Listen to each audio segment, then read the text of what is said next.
Hi. If you hear any noise, it is thundering, lightning, and the rain is crashing down. So you've got extra acoustics today. Hi, Nathan. Got extra sound effects today, kids. We've got thunder, lightning, and torrential rain. So I'm going to sit here and eat my grapes. That's my snack for today. I have got chocolate, but I'm trying to be healthy. Hi, Amanda. Hi, Connie.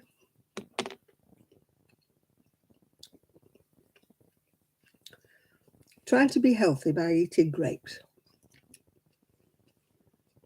We'll see what happens next. I really do not like thunder. So if you hear me go squeak, you know it's crashing overhead.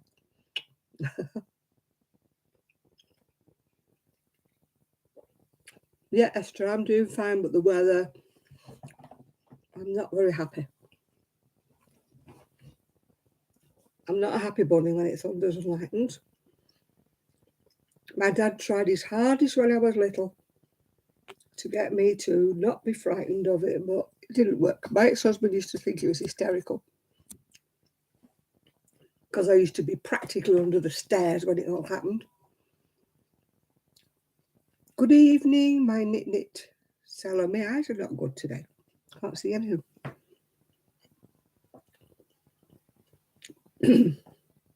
My eyes are blurry. Are you going to keep me going? Just keep me distracted. And just, Arian's going, oh, it's only the clouds banging together. I thought, don't start that. My dad used to try and tell me that. He used to sit me on the back doorstep so that we were gazing out on the storm. And it'd be lashing down, big puddles forming everywhere.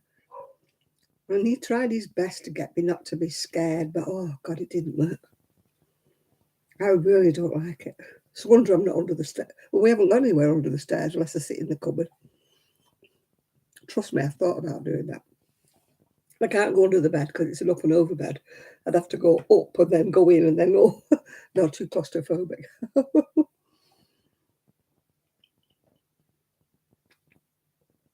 The dogs don't like it. The dogs are barking their heads off. So you probably hear the dogs barking as well as the thunder.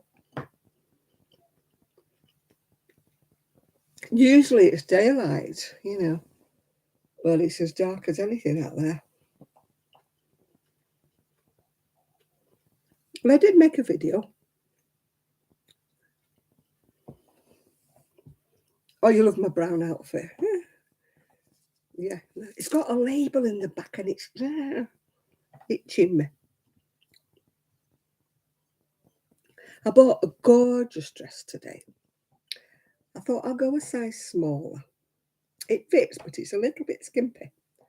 But not only is it a little bit skimpy, it's about that much too long. And it's got a split up the back, which I didn't realise when I ordered it. So I'm going to have to cut about 8 inches off it, hem it up, and sew a bit of that. I'm a bit past the age group where I've got well, I can't call it a kick pleat because it's not a pleat. And also, it's a little bit low here. But I'm going to crochet a little bit and cover that up. Hi, Lindsay. Oh dear, my eyes are going funny today. I can't see anything. I need to make an appointment with Specsavers. I really do. I've got the Vaseline over the eyes bit again. I don't know what's happened. I do not want to have my cataracts done again. It's not a nice sensation when they're coming at you, you know, and you're wide awake. I don't like anybody messing with my eyes. I don't like anybody going anywhere near them. So it was torture for me, you know, being awake while they're coming towards you with instruments. Oh. Hi, Nathan.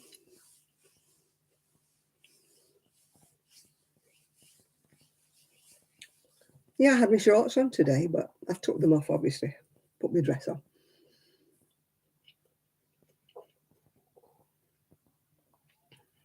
Yeah, I had a top on. It started off as red, actually.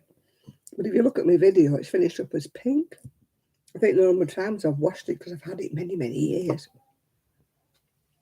I bought it in the red, which is now pink. And I bought it in white as well. Came from Asda.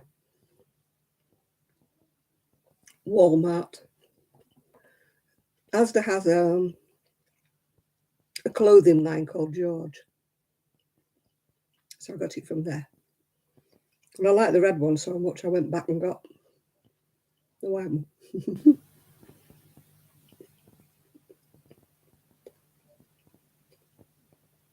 If I like my clothes, I keep them for years and years and years. If I don't like them, I don't wear them and I get rid of them.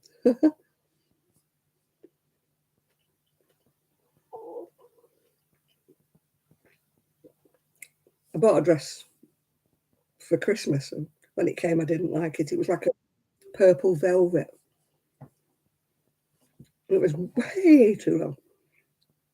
And the bottom was a flounce, so if I cut the flounce off, well, there would have been about that much flounce, which would have looked stupid. So I put it on eBay and sold it. Hi, Ethan. You wonder what I'm eating? I'm eating grapes. I'm trying to be healthy.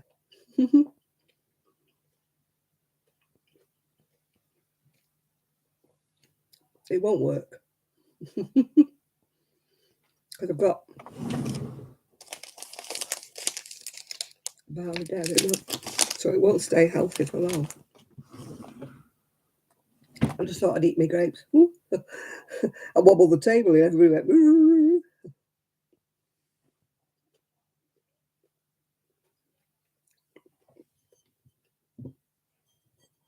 I finished the blue cardigan that everybody loves, but sadly I don't have any more of that yarn. And it will be going to America on Monday.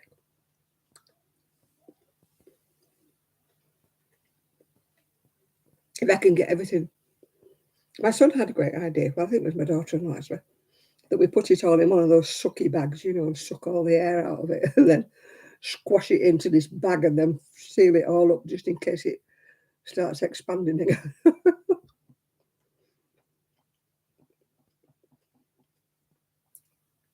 I hope it doesn't expand and burst all the seams open.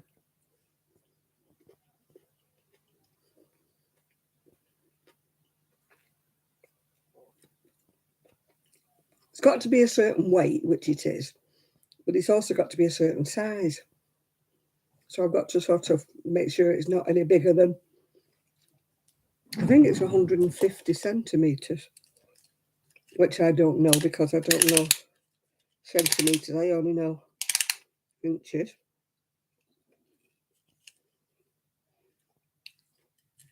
Well, 100 centimetres is 39 inches. Oh, yeah, it's quite a lot, actually.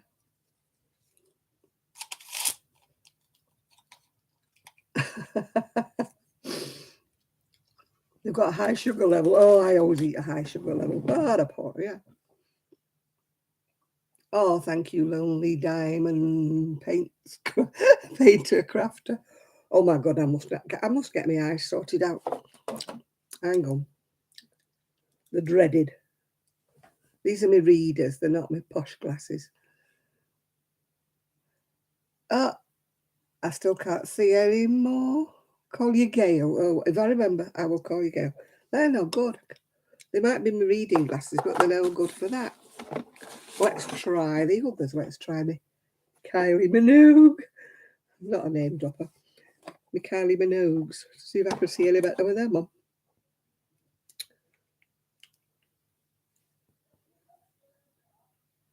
No, can't see any better with those on either. I think I need to go to Specsavers. I shall just have to squint. You'll have to put it with me squinty. You used to put up with me squinty before I had me my cataracts done, so sorry, but you have to put up with me squinting again. Not a good look, is it?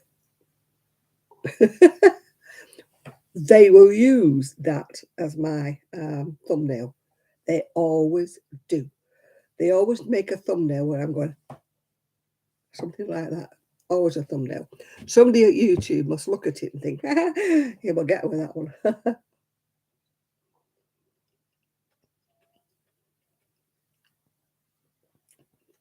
Yeah, I need to get it checked. I really do. I've been putting it off, not for any reason, except that I seem to have a free day. My knit club's gone up the wall on Monday because I got a message about my CPAP machine. You need to come in. Can you do a cancellation on Monday? So I thought, all right, get it over with. So that's my knit club day. Anyway, fortunately, my son's not working on Monday because his van's had to go in for repair. So he can take me. It'll only be a 10 or 15 minute appointment, but it's such a trek on the way to Blackpool, Victoria.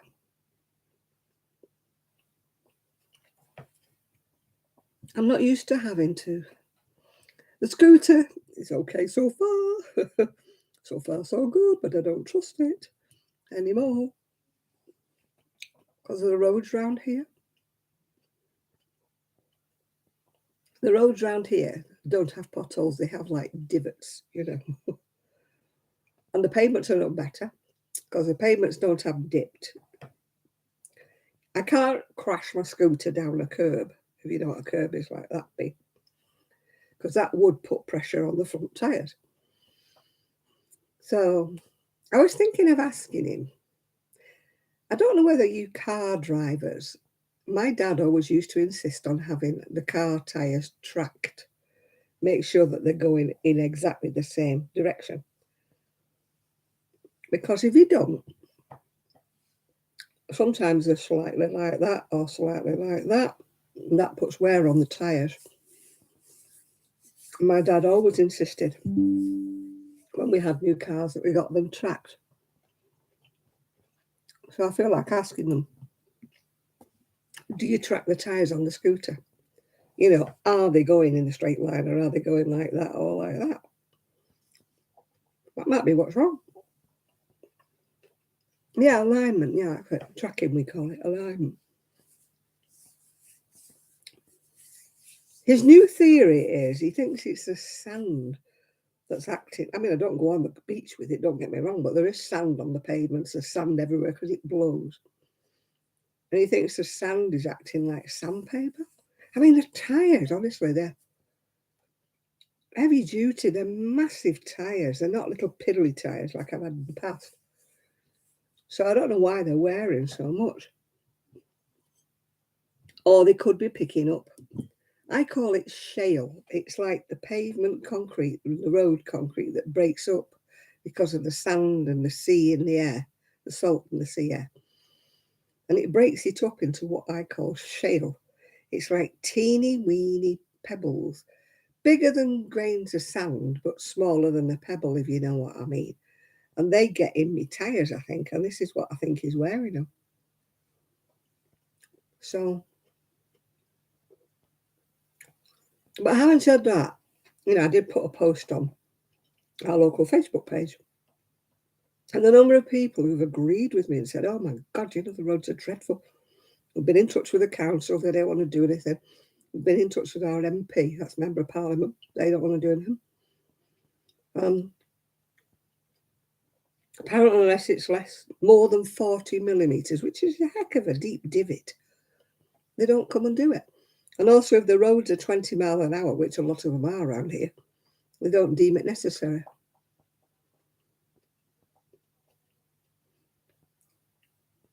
Yeah, people's cars get ruined and, you know, people's car tyres have been popping. I think Fleetwood Council must have a franchise with the tyre company, you know, that they get a bit of a backhander. Woo-hoo. You know, we've popped about 16 tyres this week. We're doing well.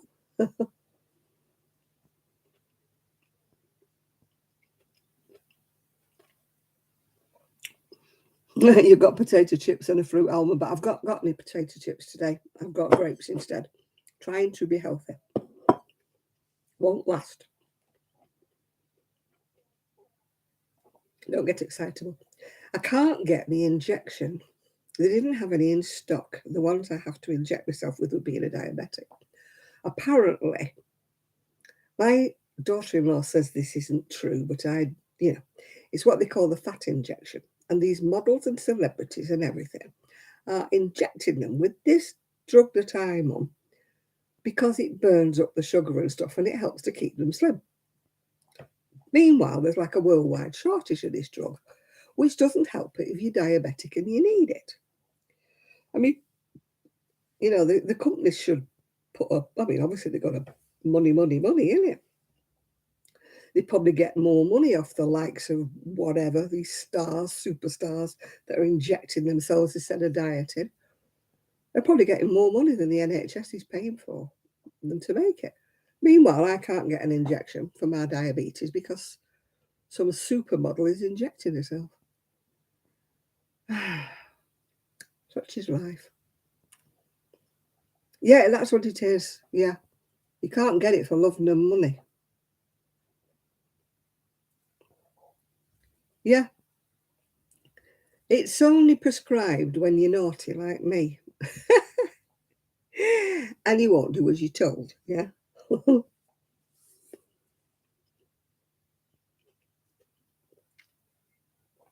It's the stage before insulin. It's a once-a-week injection. And believe me, it doesn't work with me to lose weight. It doesn't work. Maybe they inject it every day or something like that. I don't know. Yeah, it's dualicity over here, but it's the same family.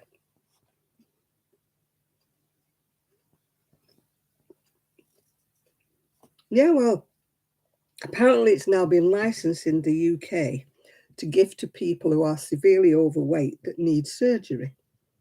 And I'm like, yeah, but being overweight and needing surgery is a kind of lifestyle choice. I suppose being diabetic is a lifestyle choice as well, but which comes first? Who's more wanting it more? Yeah.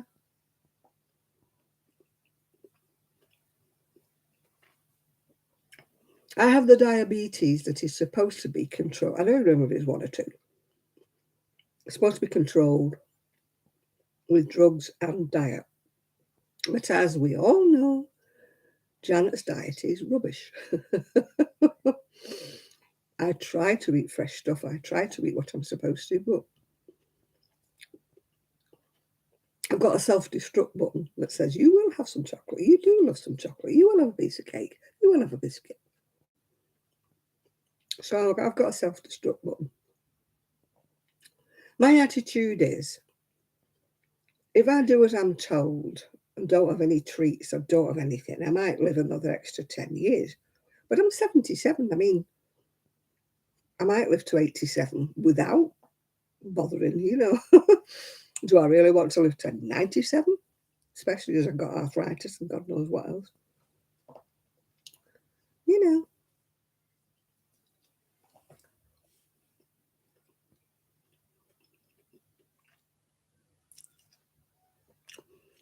Yeah, I didn't get diabetic. Well, I didn't get diagnosed as being diabetic until I was in my 70s.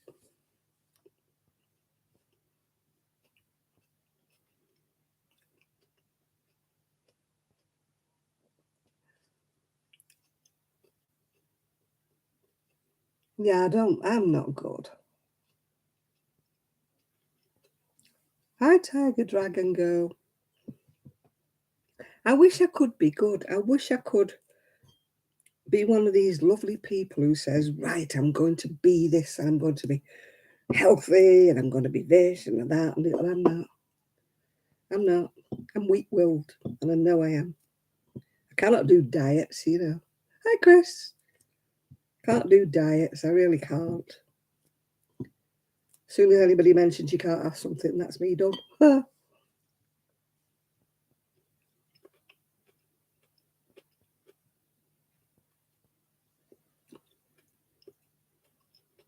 Yeah, I don't know. I mean, overweight is worse for getting diabetes, yeah. I mean, Nathan that comes on here, he's reversed his diabetes by losing a load of weight. Sadly, he's putting a bit back on again. Naughty Nathan, if you're listening. So I don't want him going diabetic again.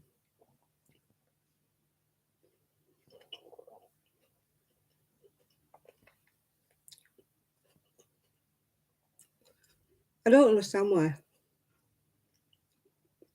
I'm eating less chocolate, sweeties, biscuits than I ever did before.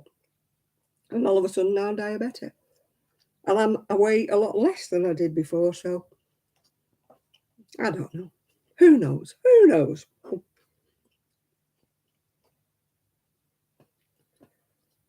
I know arthritis is genetic, but who decides to give you these genes?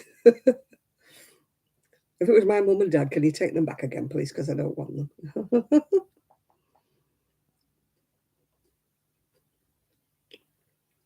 My son's got the arthritis genes as well.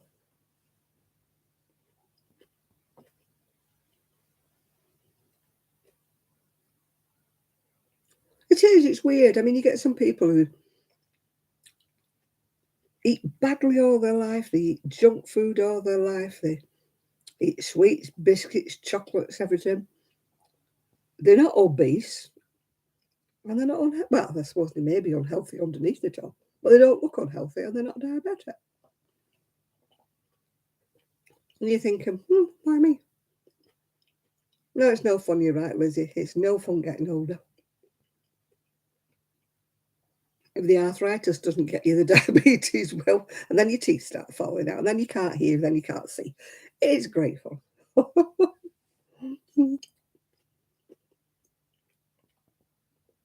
I read online that Sagittarius, which is me, is one of the happiest signs of the zodiac.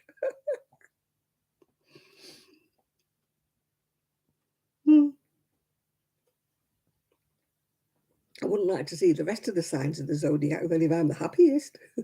My goodness me. Apparently the most miserablest are the Scorpios. Do we all know any Scorpios? I do.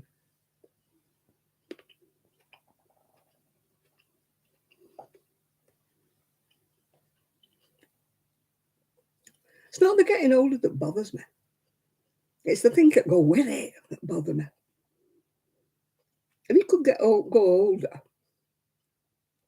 and be reasonably healthy, that's okay. I don't mind being old. I don't mind the wrinkles. I don't mind the other whatevers. It's just the other bits that I don't like.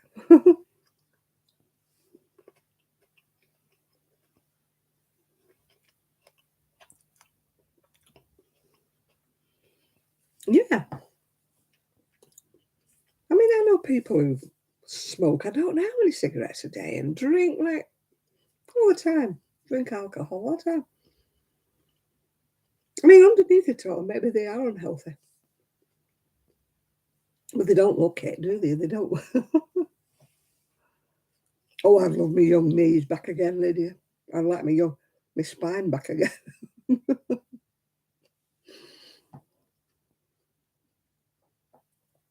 I walk from the kitchen into here and I'm like, oh my God.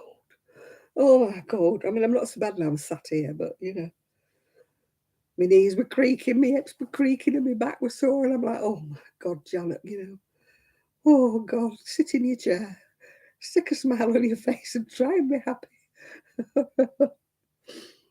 Still, it's only pain. Yeah, at least the pain, you're alive, don't you?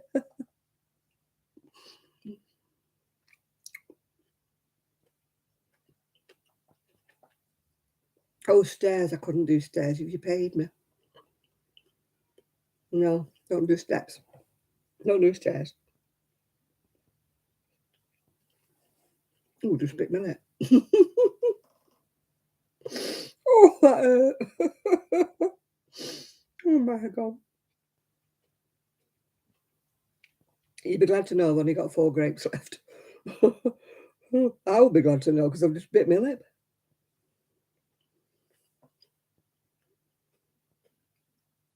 I've got to go for a filling.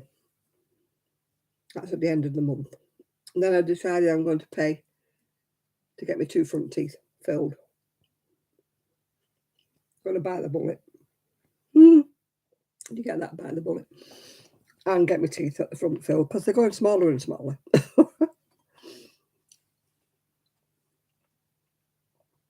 Now, I wake up in the morning and I've got no pain if I'm just lying in a certain position. And you lie there and you think, am I dead? Am I still alive? And then you move and a pain jags through and you go, yeah, I'm still alive.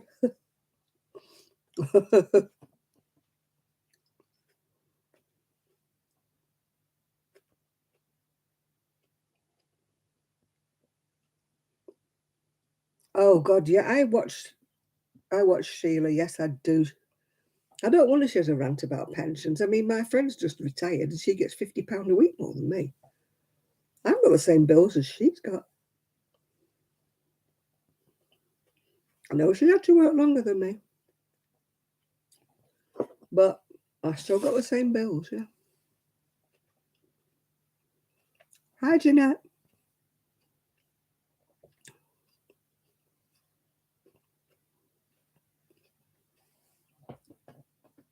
Oh, she's always got a rant about something. I love her to death. She's so funny, is Sheila. You should watch her. She'd either win at bingo or she's got a rant about the detours and the diversions where she's coming from somewhere in her car and she can't go where she wants to go, or she can't find the right paper to print her patterns on. She's always got some problem or other.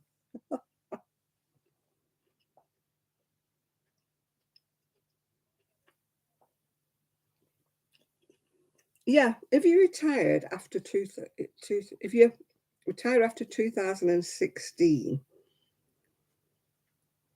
you get £50 a week more than the ones of us who retired before that. Now, admittedly, they've had to work longer. They have, but when it all boils down to it, it's still a little bit unfair because we've got the same bills, haven't we? She's from Newcastle. She's a Geordie, Sheila. Hi, Seaside. Yeah, I love it when she goes off on one. If it's not the weeds in the garden that are getting it down, it's her neighbours or somebody. Yeah.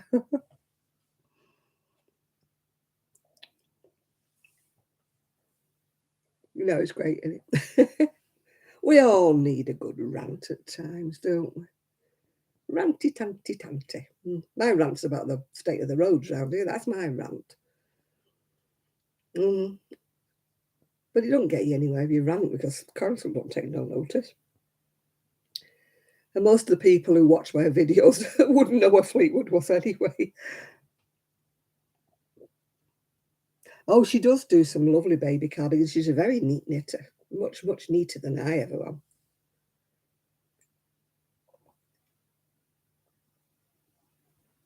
Because of her, I ordered the Knit Pro Zing needles. I haven't really used them yet because I'm not much of a knitter, as you know. But I thought, oh, she's using these Knit Pro Zing. And then the people at Knit Club, there's two of them started using the Knit Pro Zing and said, oh, they're wonderful to knit with. But I can't tell you whether they're wonderful to knit with because I really haven't knitted anything much. Having said that, I've got a little bit of crochet that I started. I put a picture up on Facebook, which was something that I'd made quite a few years ago. And a lady said, oh, I'll buy that from you. And I thought, I haven't got it. Gone. Yeah. Like a few years ago, it's no longer around. Anyway, I found this, but it's actually a very pale cream. It's not white, but it's a little bit stiff. I'm hoping it softens up when I wash it. But I didn't have any white soft, in the shed. And I wasn't going to go out just to buy one ball of 4-ply. And I'm not sending away online because, you have to pay postage, don't you? I can probably get a ball of 4-ply on Wednesday when I go past the Naked Sheep. That's a wool shop, by the way, yarn shop, the Naked Sheep. I can probably get a ball of 4-ply white from there when I go past on Wednesday. But in the meantime, I thought I'd start with this. It's some I got from online somewhere. I think it was from, what's it called, the Knitty Shack or something. Something Little Yarny Shack, but it's closed down now. But it's actually a little bit on the stiffer side. I thought I got a creepy that it's a bit of like, it's a little bit stiff, so I'm hoping it maybe softens up when I wash it, yeah.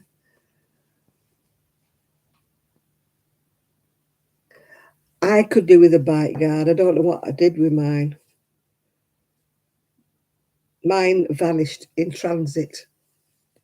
That's why my teeth are, can you see, little and breaking up, is because I must gnash my teeth when I'm asleep. So I don't know what happened to the bite guard. Mind you, to be quite truthful, I bit through the bite guard. But my bite guard wasn't anywhere near that much. It was only made of like see-through plastic. But it didn't last long because I bit right through it. So I don't know what yours is like. It must be reinforced concrete for that price. But she did say to me, the dentist, that I needed a bite guard, but I thought, oh, more expense. Can't find the National Health dentist for love and money, and neither can anybody. Neither can most people in the UK. We can't find one anywhere. So they're all private and they all want to charge you. Yeah, well, I've lost mine, Lydia, since I moved. It was in one of them little containers. I can still see it now in a little blue container, but I don't know where it is. And I think I've unpacked everything. There's certain things that just didn't arrive with me. And yet I swore I packed them, like my sandals and my trainers. We're off again, aren't we? Where's my sandals? Where's my trainers? Where's my bite guard? Where is it? Mind you, I haven't worn it for a while, so it may not actually fit because your teeth move about, don't you? So maybe I shall need one. I'll have to ask her how much it's going to cost me to get a new bite guard. Stop me grinding my teeth in my sleep. I must get angry when I'm dreaming.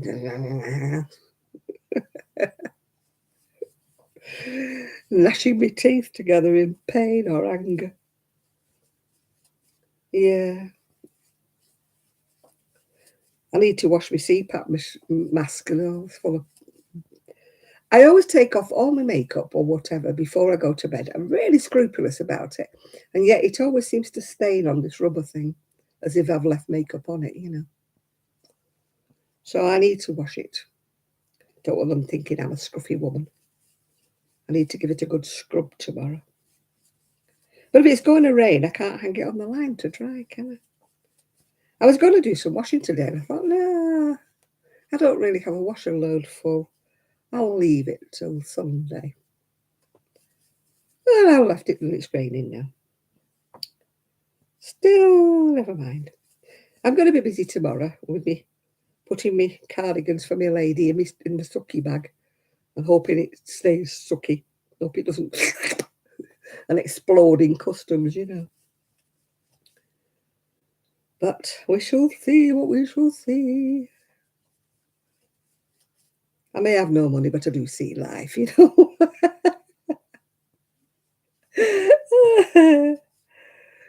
have to laugh, don't you? The alternative is crying, and I don't want to do that anymore. I had enough of that. I had enough of that when I was younger and going through my separation and everything. Oh, so wonder I didn't. What was it? The Manchester Ship Canal wasn't about 6 inches higher up with all the tears I cried at the time.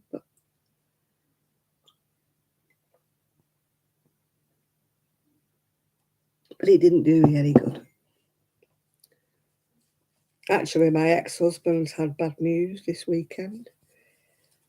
His 18-year-old, step-grandson, isn't it? He's like a grandson because he's been with him since he was born. He was ill in the night and got took to hospital. He passed away. 18 years old, meningitis. Honestly, such a shock.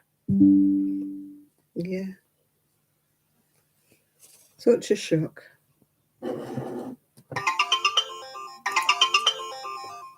You hate it, don't you, when young ones go? It's not fair, is it, when they're only 18? They've not seen any life, have they? They've not got married, they've not got kids or anything.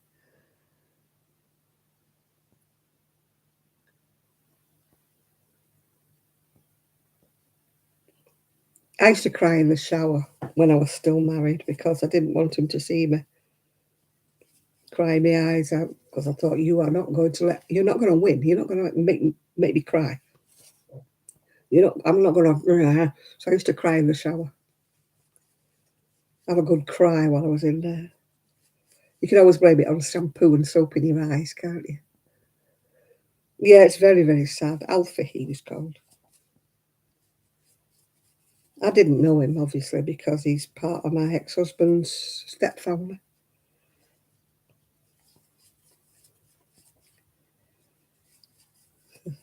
But it's still sad, an 18-year-old. As I said, they've not had a life, have they? I mean, when somebody dies and they're like 70, 80, 90, it's sad, isn't it? But you think, well, they've had a life, yeah? But when they're only 18, you think in this day and age they would have enough drugs, wouldn't you, to deal with meningitis and stuff? You would think it was just a matter of whipping off to hospital and pumping him full of all sorts, wouldn't you? And there he is, recovered.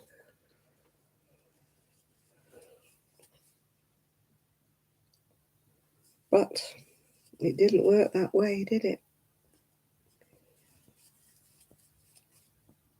Gosh, this is stiff. Why is it so stiff? It doesn't feel stiff in the ball. 100% synthetic. It doesn't say what it is. I'm hoping it softens when I wash it. Otherwise, it's going to be a bit stiff for a baby. All right if you're putting it on a reborn dolly, wouldn't it? But it's a bit stiff for a baby. I think I need to get a ball of 4-ply white when I go to Knit Club on Wednesday. I have to go past the Naked Sheep. I'll get one in there. At least then I don't have to pay postage, do I? I'm a bit mean like that. I don't like paying postage. Yeah, meningitis. It's an awful disease, isn't it? You hear about little ones, don't you, losing arms and legs and things. When they've caught meningitis. You think, don't you, with everything that goes on? Wow, there's some diseases that they can't cure. You always think there's going to be a cure for everything, don't you? But obviously there isn't one for cancer, is there? You can put it in remission, you can do, but I don't think you can ever eradicate it, yeah.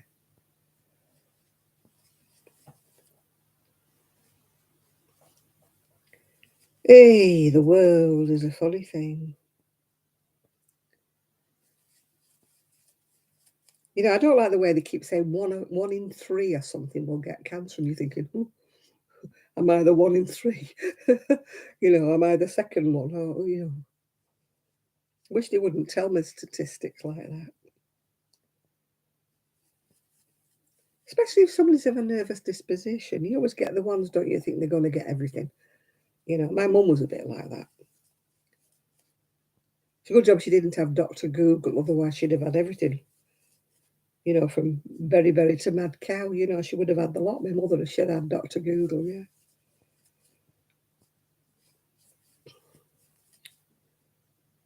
I think a little knowledge is okay, too much knowledge is not, is it? Come on, hold your hand up. How many people have Googled everything? When you get something, you Google it, don't you? What does it mean if you've got, yeah.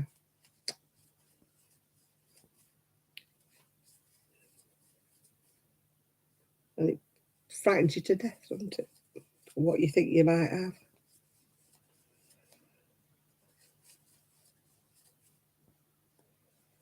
I've got an itchy back at the moment, but I know what it is. It's the label in the back of this dress.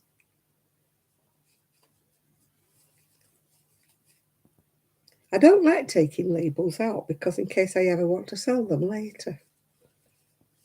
You know, they sell better, don't they, with a label in them? You have, and you stop reading. Yeah, you get to the bit where you're in imminent danger of death, and then you stop. Yeah. They always seem to tell you the worst scenario. Yeah, I've got a little pimple on my arm. Oh, your arm's going to drop off. You know, it's gangrene.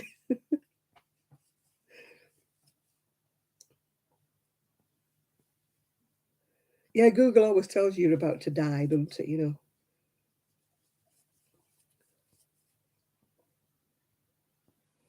when actually, in fact, you've only got a headache. You know, or you've got earache, and they tell you, oh, well, it's your ear canal. It's going to your brain, and oh, whoa, it's earache. Put a drop in it. I think we were far better off before we knew. Yeah.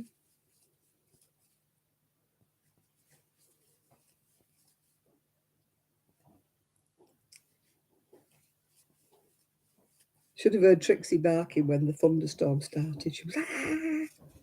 I mean, she's only little. I don't think she's had any, thunder and lightning crashing over her head while she's been in the garden. I think it's probably her first experience of a really bad thunderstorm. Because she's, about 18 months? And I don't think we've had one. We might have had little ones that just like bits of rolling thunder, but we haven't had big claps like we did before. At least it seems to have stopped now. So I don't need to go and hide under the table anymore. Well, I'm happily increasing here for the yolk, and I think I should find out when I've got to stop. Otherwise, it might be fitting a toddler instead of a baby. It's a top-down pattern. You start with the yolk, you know.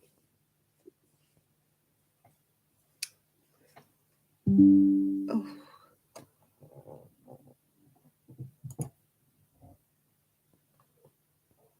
Yeah, you do need a lot of critical thinking when you're doing with Dr. Google, you're right.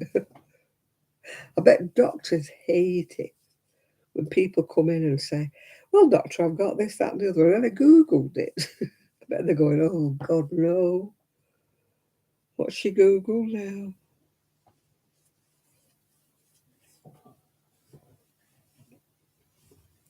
Right, where's my patron? Well, it's here. I wouldn't mind, but it's an old pattern. And look at the print, it's so tiny. Can't read it. Do you know, at one time I would have been able to read this, no problem, but I can't see a thing now. Right, let me see. 5 rows. 6 rows. I think I've done more rows than I should do.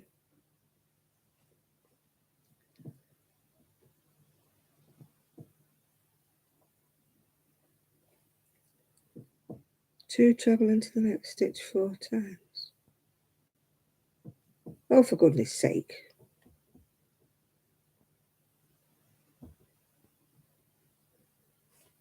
I guess I've been doing it wrong. But I don't think I care. Let me see how many I'm supposed to finish up with. I don't think I care anymore. Yeah, I'm supposed to have been doing something 4 times instead of twice. Wish you'd tell me how many stitches I'm supposed to finish up with, because you're not telling me.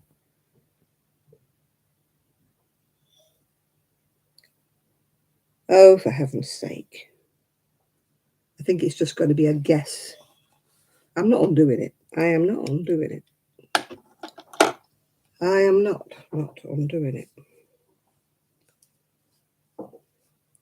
I didn't read the pattern before I started out. That was my trouble. Maybe I will undo it, but I'm not undoing it tonight. Yeah, that's my little yoke. It's a dress. It's got a bottom to it. It's a dress. It's a dress. You know me and my dresses. Right, oh, I should have been doing it. Oh, gosh. Should have been doing something different. This is me thinking, I know what I'm doing. I know what I'm doing. No, I don't. Don't know what I'm doing. Right, one. Hang on a minute.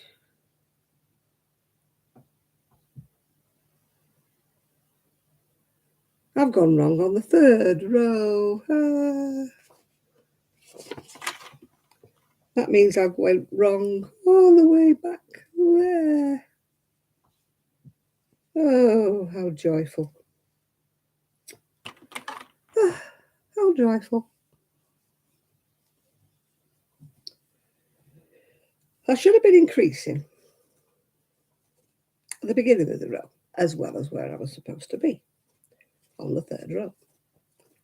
So in other words, I only did 2 rows right. Well, I think I did 2 rows right. If I didn't do 2 rows right, I'm really in trouble, aren't I? Right. Yeah, I did 2 rows right.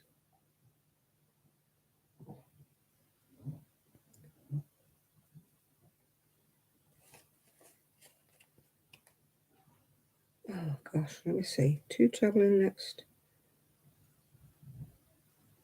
2 treble, 1 treble. Yeah, I went wrong on the third row. Oh well, so good to be it's only a baby thing, isn't it?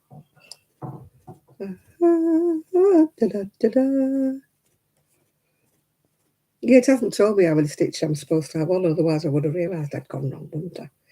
But never mind, never mind. It's a nice day to unravel things, isn't it? I don't say frog. I hate that word. I know it's rip it, which is so... it's frogging. Couldn't figure out where she went. Yeah, I know. I did that one time with an Aran. I was doing this row over and over and over again. It was the beginning of the setting row of an Aran. I could not get it right. And my friend came and I said, right, I'm going to unravel this row. While I'm doing it, read it out to me. And when she read it out to me, it was like the light bulb moment. I was reading it wrong. I was reading it wrong. Dumbo, but still. You forgot you got sunglasses on, yeah. Oh, dearie me. We all have those moments, don't we? Now I've got a big pile of unravel on my knee, which I do hope is not going to turn into, oh, excuse me, into a knot. Oh, I do like to unravel everything. Because I'm not looking what I'm doing. Because I'm so stupid, I think I know it all. Well, obviously I don't. And somebody said to me one time, oh, yeah, you're such a great crocheter, da-di-da-di-da. I bet you never go wrong. And I went, yeah, right.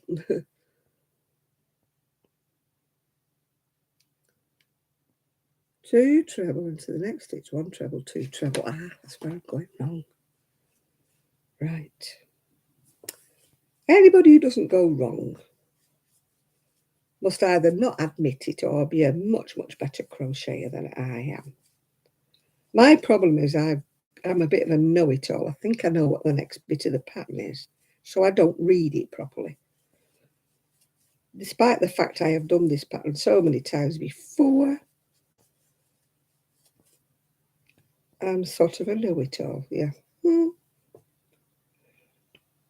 I don't mind admitting I'm a know-it-all, yeah. You felt so it was just you in the room. Well, at least nobody witnessed it, did they? Nobody said Gail is losing her rocker. No. Wonder where that came from. I'm losing my rocker. Or I'm losing my marbles. I mean, where did that come from? Right, I think I know what I'm doing now. I think.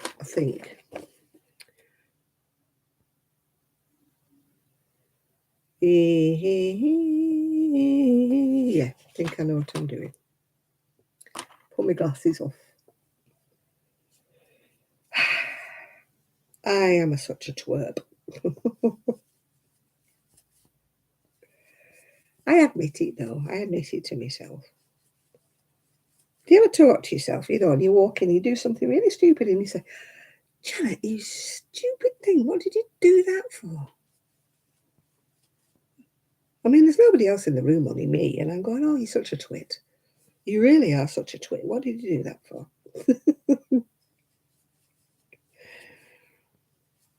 I'm sure if anybody was around, they'd think she's really lost it. She's on her way. You know, it's running in the family. She's going a bit potty like her mum.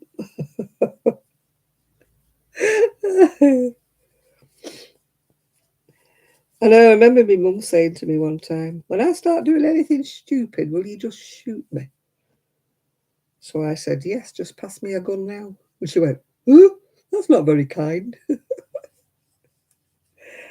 Yeah. But she did some really dumb things towards the end of her life. You know, you're like, Mum, what did you do that for? And she said, do what? Do what? But my mum would never admitted she was wrong. There was always something that distracted her or something that happened that she'd never say, oh gosh, yeah, that was me. Whereas me, I'll say, oh God, what did I do then? Did I do that really? But my mum was never wrong. She never did anything. It was always somebody else. At least I don't do that, yeah. Oh, I talk to myself all the time. I pretend I'm talking to the dog, yeah. You know, I used to do that with Buster. And he used to cock his head on one side and look at me as if he understood. And I said, what are we going to make for dinner today, Buster? Shall we have a look in the fridge? Put his head on one side. And he'd even walk to the fridge with me. You know, he was a bright little dog, that, well, a big dog that was. If I did the same with Gigi, he'd just look at me as if say, you're crazy. But Buster was really, I call it empathy. Empathy. You know, it was like he sort of understood I was talking to him. He may not have understood what I was talking about, but he used to give me that look as if he was listening, you know, which does help sometimes when you live on your own. Because my ex-husband never listened to a word I was talking about, but, you know, I literally did talk to myself then because, you know, he never listened. So I got used to I used to talk to the cat. He wasn't very good at answering either. But I miss Buster. We used to have long conversations. Wasn't a lot said on his side, but there was a lot said on mine, and he really helped, you know. It's like that advert on television where that woman's crying and unburdening herself, and she's going, oh, thanks for being such a good listener. I feel so much better now. And it pans over, and it's a dog she's talking to. But they do, you know, they really are, you know. And if I was upset, he'd come over and lick my face, you know, lick me. How did Buster come in my life? I inherited him from my son. My son had him from being 7 months old. He was an abused dog, and he got him from being 7 months. And my step-grandson, when he was young, had him out one day without a lead. And the dog saw another dog across the road and dashed across the road and got hit by a great big Land Rover with those great big bull bars, cow catchers, whatever you call them, on the front. And it smacked him on the back end. And it damaged his bladder. So he was okay for quite a while until he became older. And then he became a little incontinent. He was okay if you were in the house and you could open the door and let him out. He was fine. But my son and daughter-in-law at the time, they were working. So sadly, they were coming home to accidents. So my son had said to me, I'd just retired at the time. My son said to me, we're going to have Buster put to sleep, I think. I said, why? He said, well, he's incontinent and we're out for hours and we can't, like, leave him, you know. And I said, no, you're not putting him to sleep. Bring him here. So that's how come I gained an incontinent dog. Oh, bless his little heart. He was fine because I was in all the time and I used to open the door and he used to go outside and wander in and out at will, So he wasn't too much trouble for me. Right. 2 treble, 1 treble, 2 treble. Yeah, still got to do the same thing again. But there was no way I was having him put to sleep. Not because he was incontinent, I mean, towards the end, it did become quite a problem with him. But I did soldier on, and I did an awful lot of washing and an awful lot of scrubbing. But I wouldn't put him to sleep until his back legs went from underneath him and he couldn't walk anymore. And it wasn't like a question of getting him a set of wheels or anything. He was too big, and he was 14 by this time, and I think he'd had enough, So I had to make that awful decision that nobody wants to make, where you have to decide to put them to sleep, Still, he's my buddy and he always will be. And he's still with me. He's in a blue box over there. I didn't bury him in the garden because I kind of must have known that I wasn't going to stay in that house.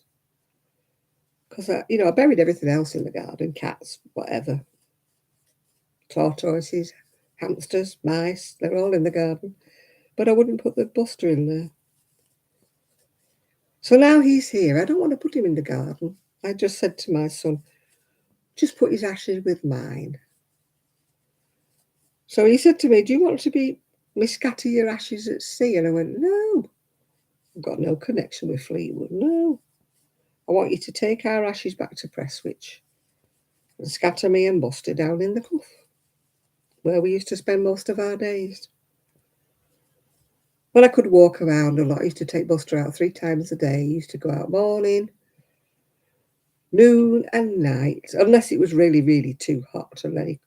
But it wasn't too bad, actually, because the clough was trees and it was all sheltered.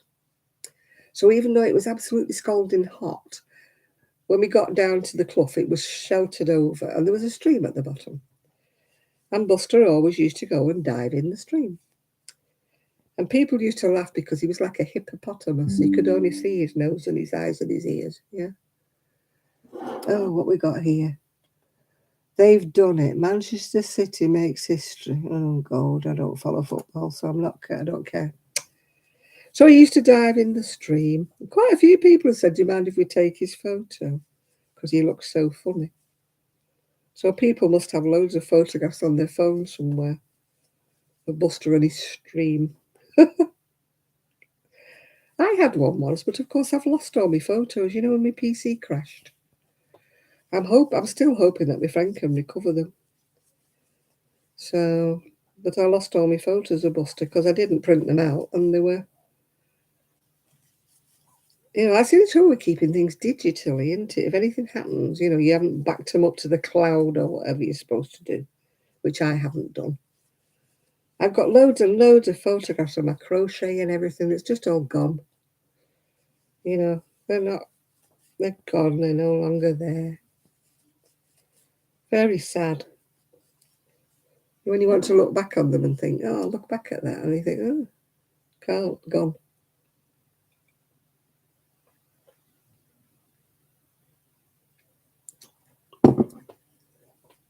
I did look on Etsy to find some photographs and the amount of things I'd actually sold years and years and years ago.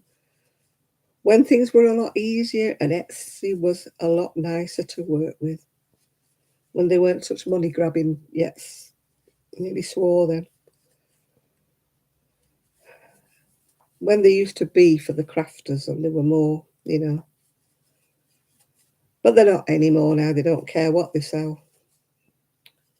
They sell all kinds of junk from China and stuff. Talking about that, if I see one more advert from Temu, I think I'll go mad. Yeah.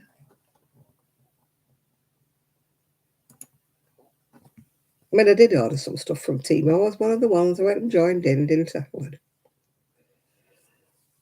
It was junk, most of it. Junk. That's why you never got a... I got asked if I would do a sponsored thing, and I said no. I'm too truthful to do a sponsored thing. What are you doing, Janet? Will you concentrate on what you're flipping doing?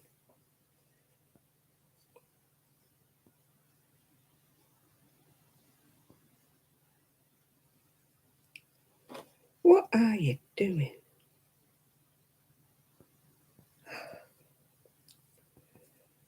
Yeah, I got asked would I do a sponsored one. I think they would have given me the money back for what I ordered, but I just didn't want to.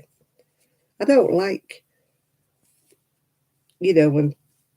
Now, if it was a really good wool thing, like Serdar or Ice or Hobie, whatever they're called, Hobium, they wanted me to sponsor. They said, can you do an advert for us? I'd be like, yes, I can do that. Yes, yes, yes. But I'm not promoting anything. Anything else, any junk from China. I'm not promoting that, no, thank you.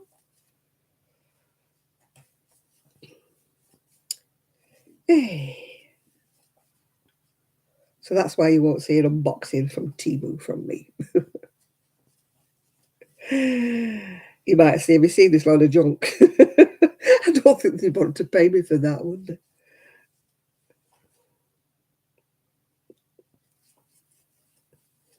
Hey, ay, ay, ay. Well, I'm up to row 4 now. It's getting bigger now, you see. That's why it wasn't going big enough. I wasn't doing it right. Oh, concentration. Concentrate, Janet, concentrate. I only ever call myself Janet when I'm doing something stupid, have you noticed? When I'm feeling good, it's always Jan. When I think I've done something really stupid, it's Janet, yeah. I don't mind being called Janet. I just don't like being called Janet. Mm. You're free as a birdie. Woo. Yeah, Buster's free as a bird now. He's peeing his heart out all over heaven. Hopefully, doggy heaven. Playing with all his buddies. Ian's 2 dogs, Sky and Poppy. And another one he had, I can't remember the name of that one. Buster and Gigi. And Buddy from next door. They're all up there playing. Hopefully, they're all up there playing.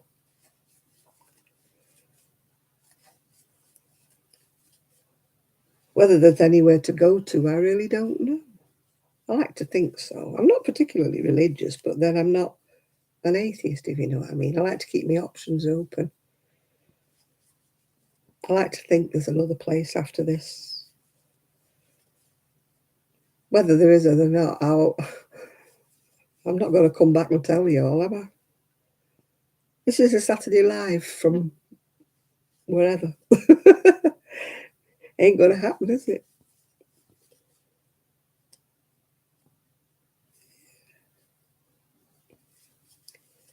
Oh, it'll be bacon butties tomorrow. Bacon butties. I like bacon and egg and everything. We just get bacon butties. Right, 1, 2, 3, 4. I've done 1, 2, 3, 4. Row 5. Row 5. 2 and 3.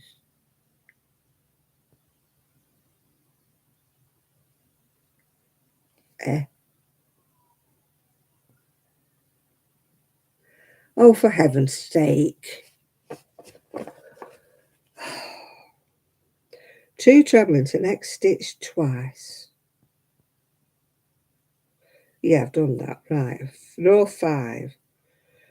8 treble. 2 treble into next stitch 4 times. 4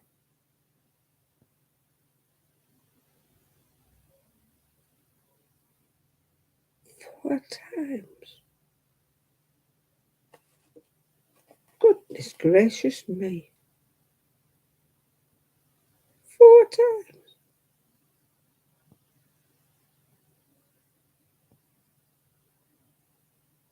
That's a lot of trebles into a stitch, isn't it? My goodness me, I don't remember doing this.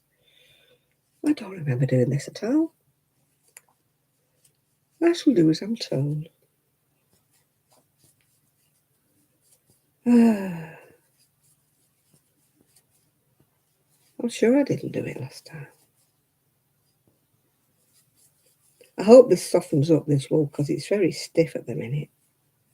I'm not enamoured with it at all.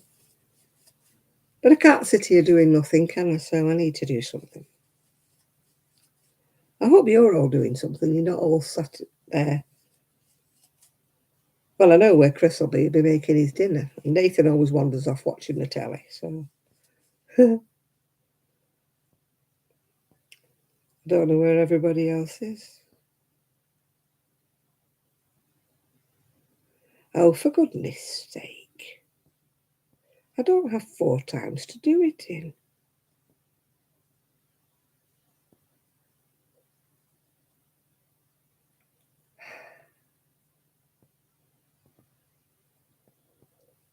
A picture of this cardigan. Which cardigan? The blue one. Only on, well, it'll be on my phone, won't it?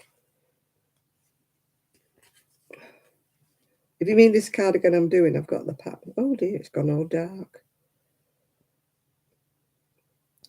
Let me get rid of all these.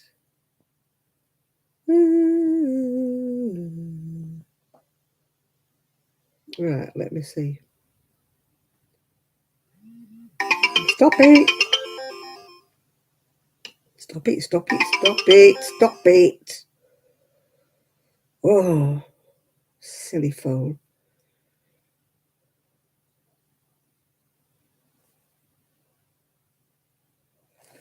That was the cardigan I finished. That was it. Finished. Oh, it's gone off again. That was it.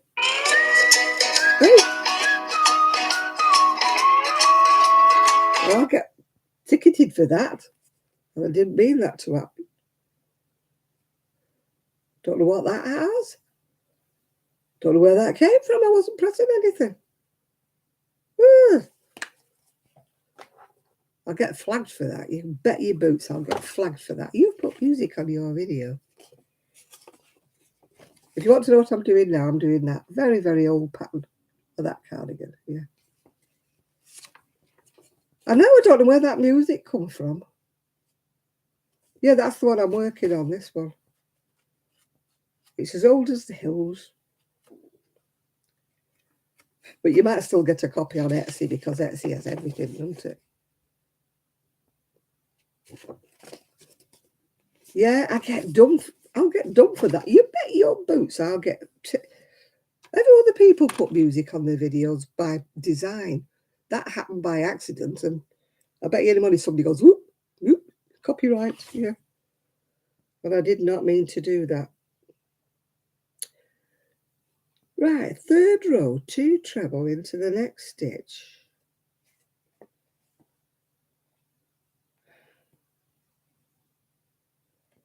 Fourth row, 2 treble into the next stitch twice. Oh, here we go again. Back we go again. I'm getting fed up with this pattern already. Already I'm getting fed up with it. And I've done it so many times and never made mistakes before. And now it's because I'm talking to you. But I'm making a mess. Because I'm not reading every row. Right, back to there. Oh. I'm going to be losing my rag with this pattern soon.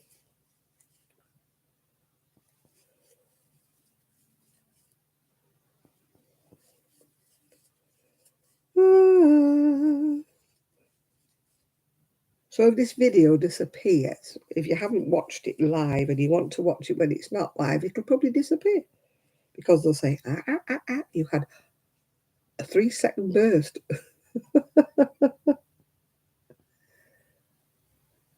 It's my kind of treble, so it'll be double in America. I don't know why it has to be different in America. I can't. I have to stop and think with American patterns because I'm like, what?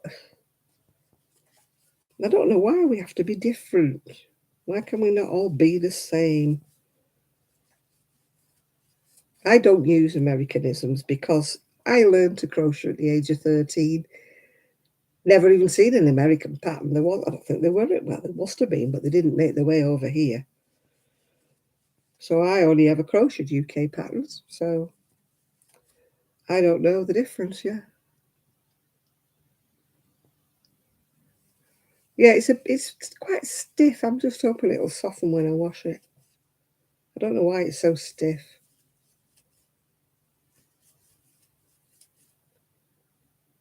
But it is. It's stiff. Annoyingly stiff.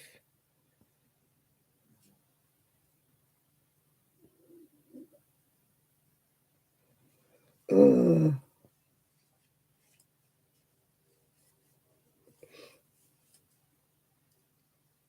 Oh, God.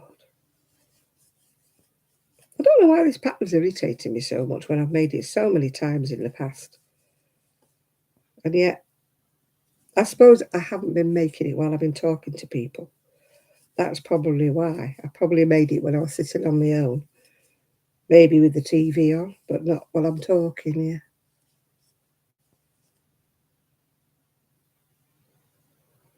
Oh gosh, I cannot get my tension straight with anything small hooks. You know, that's why I can't do amigurumis. You know, people say, oh, keep going on a smaller hook. Trust me, I go on a small hook so small I can't pull the yarn through, if you know what I mean, because the hook isn't big enough to catch the wool or the cotton. I just cannot. If I do a doily, it's really floppy, you know, it's not at all firm like it's supposed to be. I just cannot get tension with small hooks and thin yarn. I just can't. It's probably my arthritis in my hands. We're back to moaning again.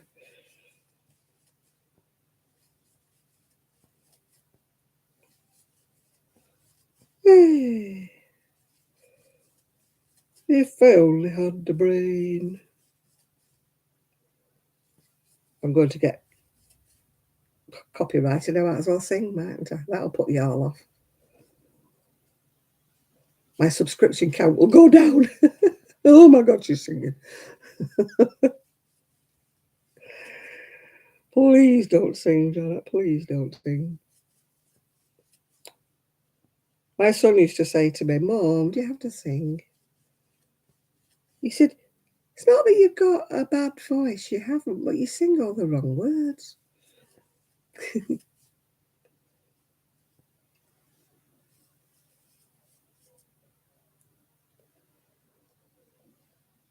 I just can't get gauge or tension with anything tiny. I just can't do it. I mean, those people who make them little crochet things that are about half an inch high, how do they do it? You see them, don't you? Little teddies and things about that big. I can't even make a teddy and it's that big. I've got a lady that goes to knit clubs. She makes toys, amigurumis and stuff. Not to sell, she just makes them for herself. And, oh, her tension is really spot on. Absolutely gorgeous there. Unlike me. I don't think I crochet particularly slack, but evidently I do. And yet loads of things I make come out small, so I don't understand it really. How can you like crochet what looks like slack and yet your whole thing comes out small?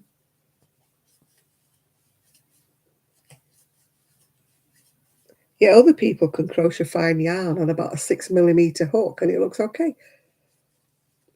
I tell you, if I crocheted fine yarn on a 6mm hook, you'd be able to use it on the trawlers, you know, to bring the fish in. To be that holy.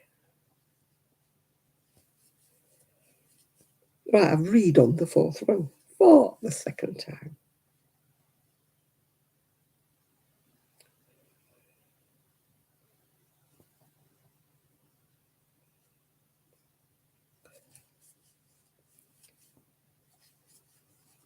If it's wrong this time, this crochet is going to fly through the air with the greatest of ease.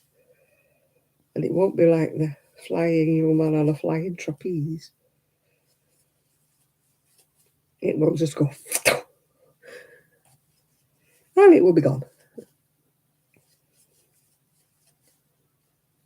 I wonder if Jill sorted out her craft room after a disaster where the shelves dropped down. I saw she had a video, but I didn't find time to watch it, sadly. So I hope she's managed to fit everything back on the shelf again. Right, row 5. Come on, Janet, make some sense of this. Stop being such a wally. Right. I'm allowed to call myself a wally. I wonder where that came from. Who's called Wally? Who is Wally? It's like for Pete's sake, isn't it? Who's Pete? Oh, yeah, or Sweet Fanny Adams. Who's Fanny Adams? Yeah. All these sayings, you don't know where they came from, yeah.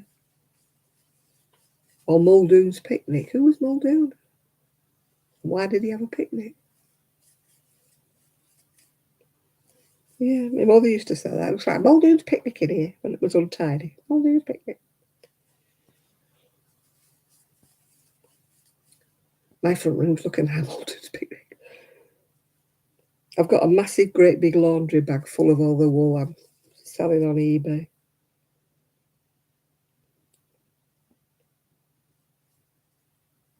Some of it's got bids on already, but most people wait until it's nearly up.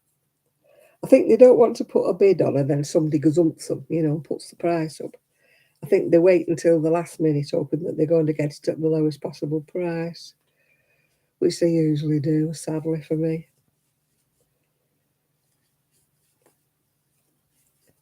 But still, I hope they enjoy their bargains. Because whoever buys it doesn't have to pay postage and import duty. And have I got reserves on any of them? No, I'll just put bidding on them. Yeah, I don't put reserves on, Nathan, no. I just let people thrash it out amongst themselves, and usually they don't bother. It's usually somebody who puts the lowest bid on that gets it, yeah.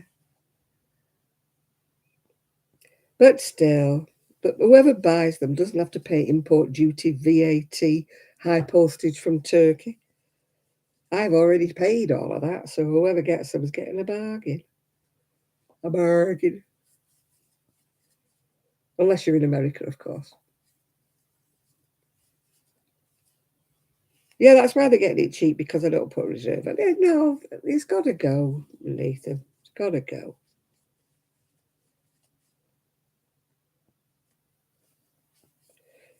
Mind you, one woman and another woman, they bid £28 on some wool.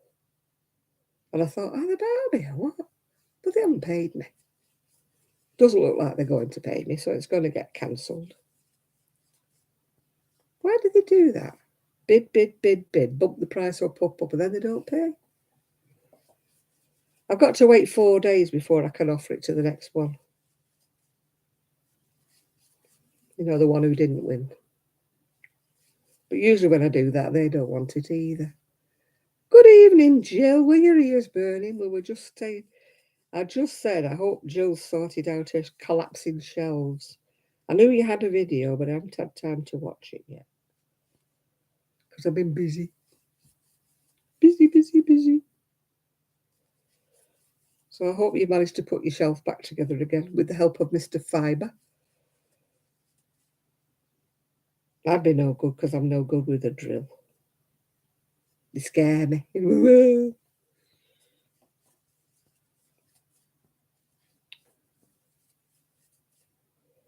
No, I don't understand why people bid. I think there should be a law. They should have to pay.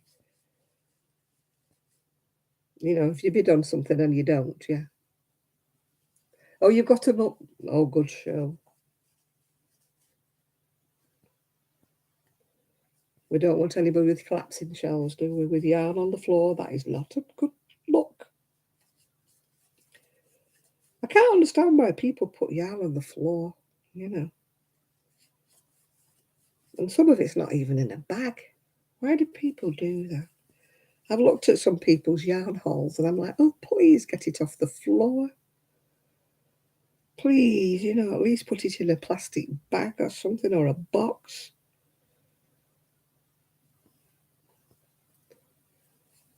You know, I don't want dirty yarn all over the floor. Especially if it's somebody who's trying to sell things after they've been all over the floor. You're like, no, for goodness sake, keep it clean. All my wool's always kept in bags. I don't put anything loose because I don't want, you know, creatures, spiders, whatever, creeping in my wool.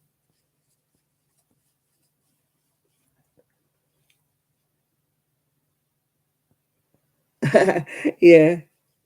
If I put my wool on the floor accidentally, it finishes up all around the garden. Rosie loves yarn. She just loves it so much, she runs around the garden with it. Yeah. So, no, I have to put everything away before I go to bed.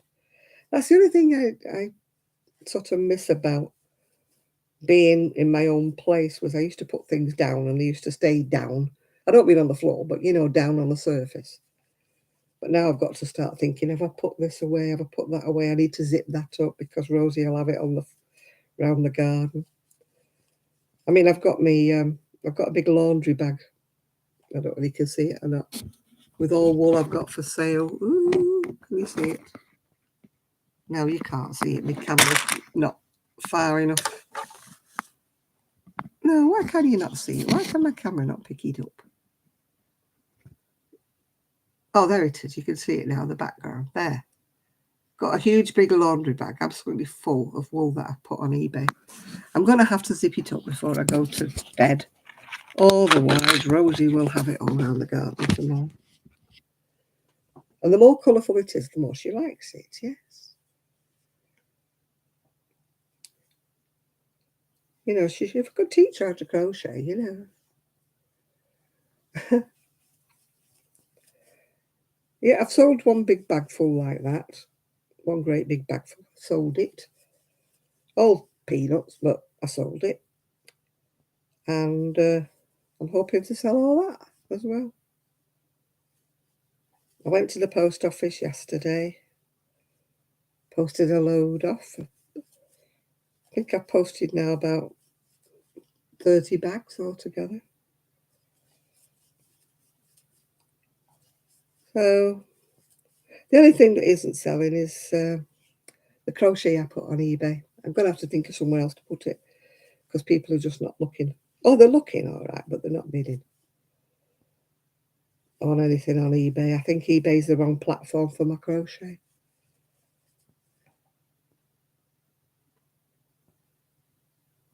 Acai berry hot sweet tea, barbecue crisps, and a crochet shawl on your hook. Way! I've put in some wool. I finished up with 6 balls. I made a shawl with it and it was gorgeous. But I finished up with 6 more of them. I don't know how I managed it. Oh, I'm going to fall over. So I put 6 more of these. There's 6 on eBay. Yeah, there's 200 meters on each ball. It's a bit fluffy. You can see a little bit fluffy. Bit floofy. I made a shawl with one of these. So if somebody wants to make 6 shawls, I'll put 6 of them. They could even make a blanket if they wanted. Ooh, the dreaded blanket. But you know me and blankets. Don't make blankets. Blossom cakes, cinnamon swirl cakes, and a pattern by Michaels. Ooh.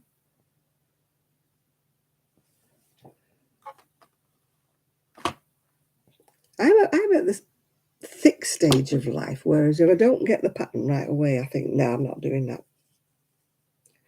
I look at some lovely... I used to do some lovely shows back in the day. Now my brain doesn't work. Well, you see, it hasn't worked. I've pulled this back more times than fly.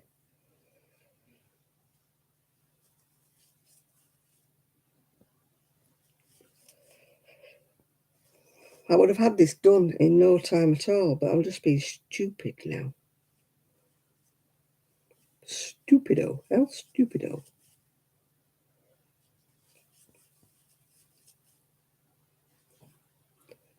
Ah, dear.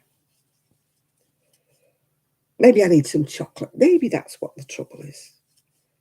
I need some chocolate and a drink. Maybe some Coca-Cola will revive me. It is Diet Coke, by the way, before you shout at me. It is Diet Coke. Although they are saying that the sweeteners in Diet Coke cannot go to you, which we all know. But you can't have the other Coca-Cola because it's so many spoonfuls of sugar in it. So you're damned if you do and you're damned if you don't, aren't you? You know what I mean? Eee. Yeah, we had stir fry for tea. Oh, excuse me. It was very nice, but I'm still hot. But I'm hungry, really. I'm a bit hungry.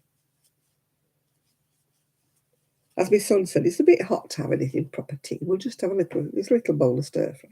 Normally that would be enough for me, but I don't know why I'm hungry. I think it's because I missed lunch.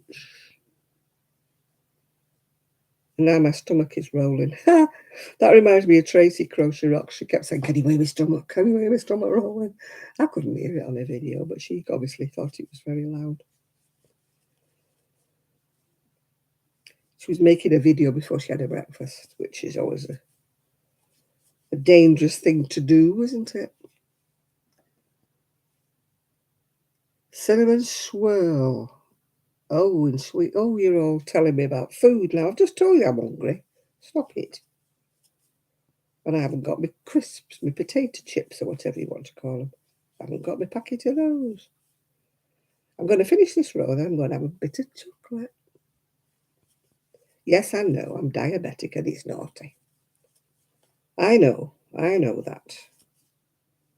But if you don't tell my diabetic nurse, I won't either. Oh, I had my tootsies done yesterday. I had a pedicure. I like it when I have my tootsies done. The chiropodist just cuts your toenails and sends you on your merry way and charges you £45. Thank you very much. Whereas my pedicure costs me £25 and she paints me nails as well as files them. And she puts cream on my heels and leaves my feet with cream on for about 5 minutes wrapped up in a plastic bag. You don't get that at the chiropodist. Admitted I'm supposed to go to the chiropodist because I'm diabetic and they're supposed to inspect your bottoms of your feet to make sure you've got no cuts on them and stuff.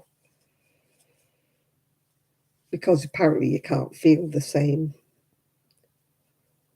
But I just said to her, "Can you look if there's any cuts or abrasions or anything?" She said, "No, they're perfect." So I am not paying £45 to a chiropodist or a podiatrist, I think you call them in America. Oh, give over. I don't want to know about Manchester City. Stop giving me updates. I don't follow football, so I don't care who won. Whether it was City or United, I don't care. I don't care in the slightest bit. My ex-husband would care, and my ex-next door neighbour will care, but I don't care. Oh, I looked on Google at my old house. Apparently it's gone up in value by about 45,000 since I sold it, but never mind. But next door didn't look as though they'd tidied up one jot. It still looked like a tip next door. I do not know how that girl could be like that. Massive long garden, twice the size of mine. If you used to watch my old videos, you know my garden was quite short. She has twice the length. Overgrown wilderness. She's got two small children. You know, they could play there. Safe. Enclosed garden. Can't get out. I don't understand her. I'm not a gardener by any stretch of the imagination, but I would at least tackle it so that it was like grass or something.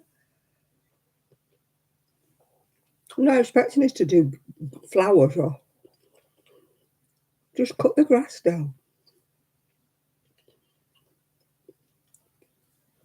She said, I don't have a lawnmower. I thought, well, I'm not lending you mine because the grass was, in Oklahoma when they say grass is as high as an elephant's eye, I thought, I'm not lending her. She had a so-called partner at one time and I did lend him his trimmer, but then he broke it.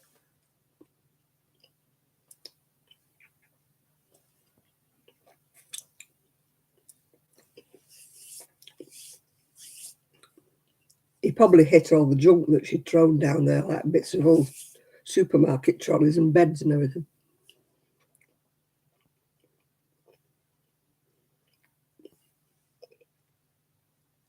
It got so the landlord used to avoid me if he saw me in the street.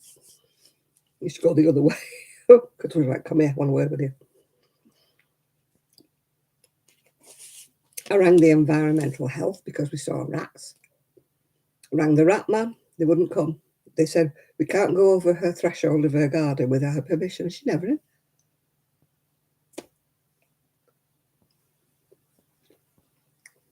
So it doesn't look like she's improved. According to Google Maps, she's not improved.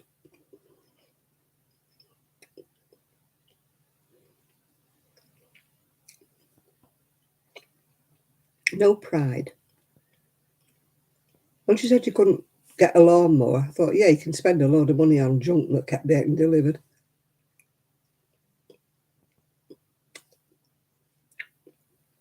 The catalogue people were always at the door. Always bought something.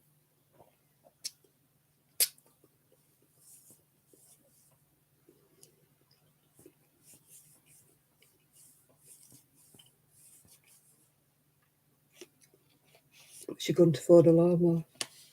Get a cheap second-hand one. Oh, it's the corn that's as high. Well, hers is the grass is as high as an elephant's eye. Man, when grass goes to seed, it looks like corn, doesn't it? That's what hers has done.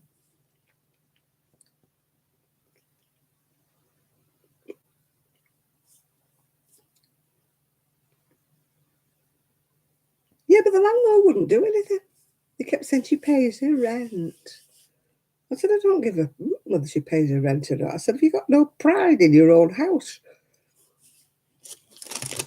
Manny, he doesn't do any maintenance. It's never been painted since Adam was a lad.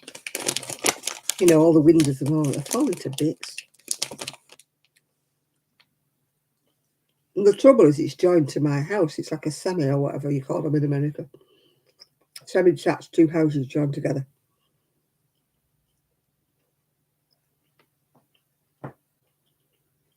It does.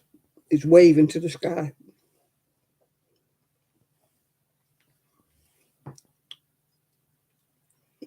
The people who had the house before her, they had it terraced because it slopes downwards. And they had it terraced. Spent ages doing it. It was beautiful. He was growing veggies and all sorts in it. And then they left and it got bought by a bloke who decided to rent it out. It went downhill after that.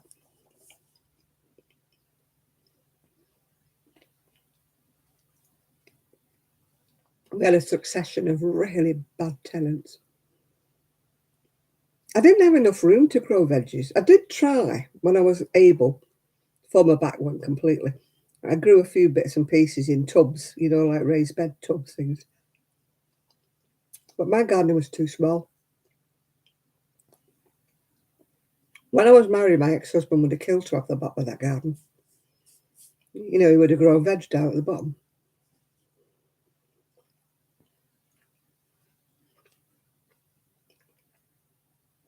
He did approach the couple who lived there, see if they would sell him, the bottom of the garden.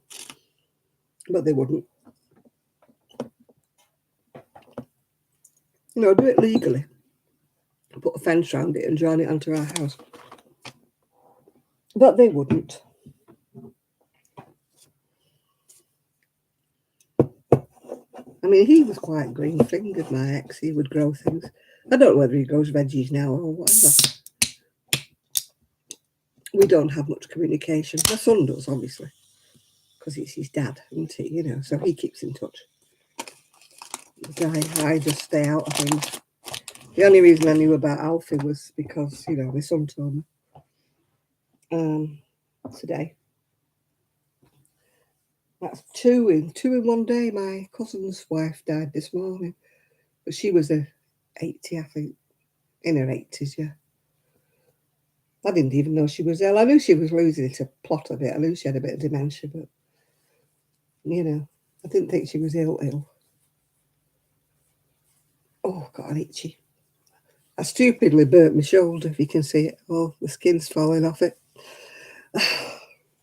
Silly me.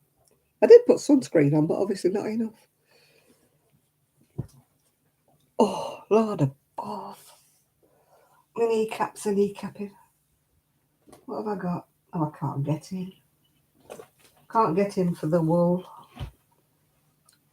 Wait a moment. She says, oh gosh. The things you can't do with a bad back. Right, lift a bag of wool with one in one arm.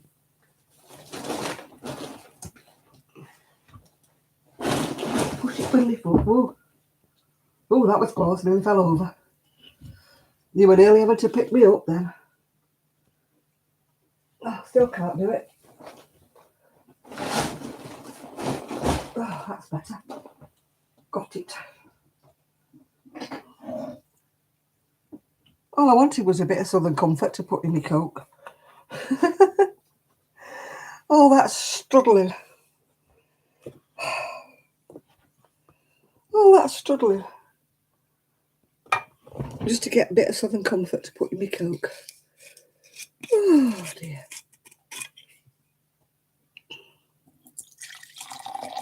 Little drop. Not a lot. Just a little. Not a lot. Oh, I can't be bothered putting it back. I'll put it down here. Oh. Oh.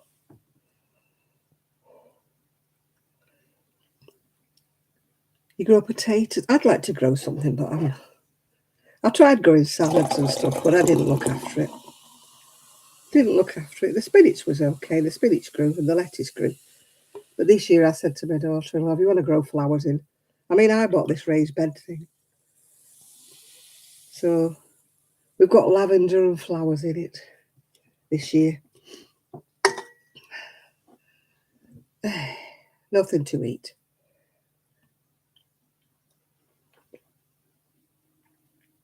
I used to grow herbs at the other house, not because I like cooking with herbs or stuff, but I used to like the smell, you know, like mint and stuff when you, rosemary and things when you went out the back. I had them just as you went out the back door on the decking. So that's what I used to grow, and I used to love the smell.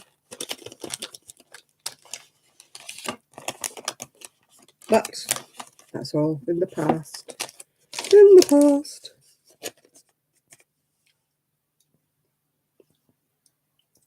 At least it stopped raining.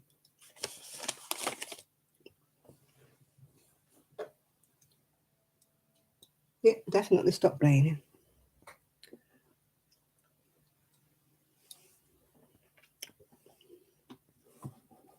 Hi, Kaz.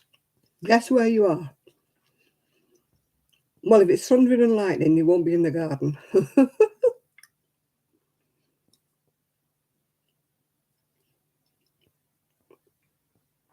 So apart from that, I don't know where you are.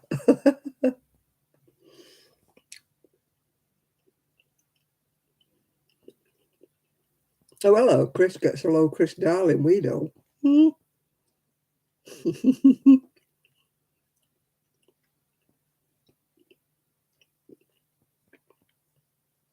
Come on then, where are you then, Kaz?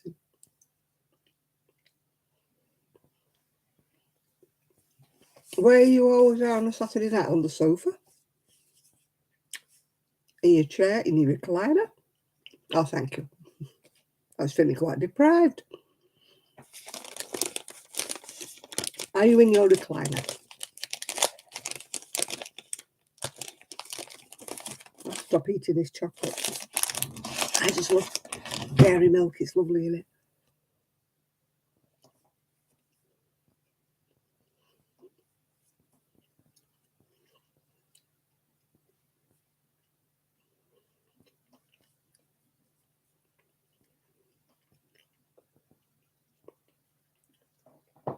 You're in bed. Oh, goodness. You got work again tomorrow. They must have you down for every Sunday for that rota. Should put a complaint in.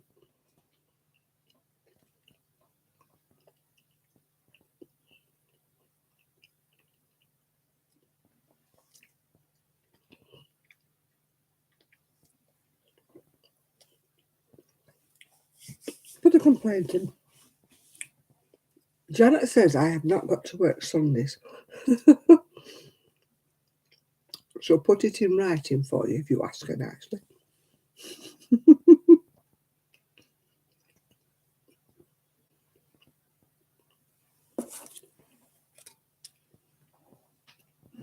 Cheers, everybody.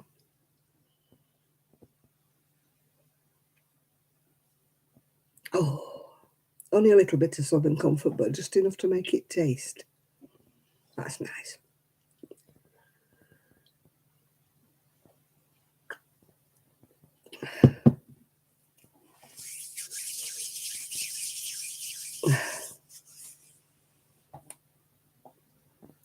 You're going away for the weekend. Oh, you're going away nice. I'm hoping to get to Scotland to see Sue. I'm not staying with Sue, but I'm hoping to get to Scotland to get to see Sue. Not seen her for, oh gosh, it has to be 18 months, 2 years since I've seen her in the flesh. I talk to her all the time. But she was dying with hay fever when I spoke to her yesterday. She couldn't hardly speak for hay fever. She said her eyes were running and her nose were running and she was feeling fairly miserable. She was going to go and get some local honey to see whether that worked, because she'd had all her antihistamines and stuff like that. You're going to Birmingham to see the Dixie Chicks, is it? Or what used to be the Dixie Chicks. They're called the Chicks now, aren't they? Yeah. Mr. Fiber's closer. Why are you throwing him out? Or is he going away? Or is it the older Mr. Fiber we're talking about, ready for moving? Which Mr. Fiber? Young Mr. Fiber or old Mr. Fiber? Yeah. Daddy Fiber.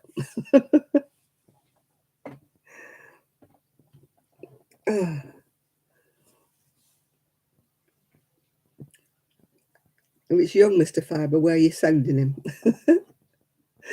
He packed his bags and is ready to go, is he?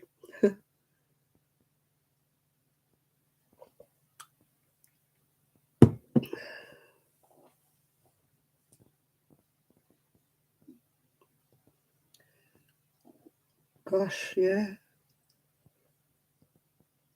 I wanted to see Il Divo, but the tickets were about £200. And I'm glad I didn't book it, because they got to Manchester, he got COVID, and then he passed away. And they cancelled the shows anyway, so they've not been back since, so I wouldn't have been able to go and see him anyway, because I've moved here now. But I didn't have a spare £200 at the time.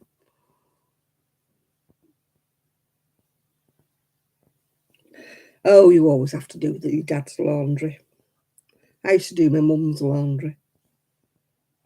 I mean, she had a washing machine, but it was more... Yeah, what used to be the Dixie Chicks, they call the Chicks now for some reason or other. They don't call themselves Dixie. Something to do with copyright or whatever, I don't know. Right, let's have a look. Am I doing the first or the second size? I don't know. I can't remember. I'm doing the first size, right.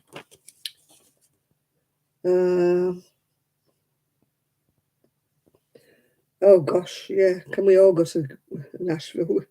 I'm terrified of going to America anyway. It's not so much what's happening over there, it's just the flight. So long. 10 treble. Right, I'll do 10 treble. I could never be on that flight for as many hours as I'm supposed to be on.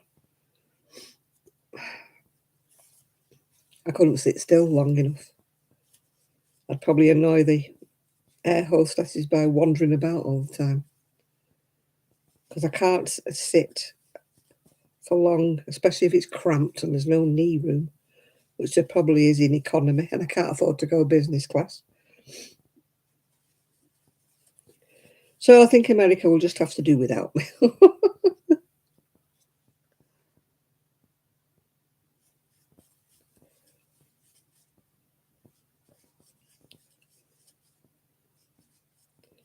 To be honest, I've never really had a massive yen to go to America. Lots of other places I'd love to go to.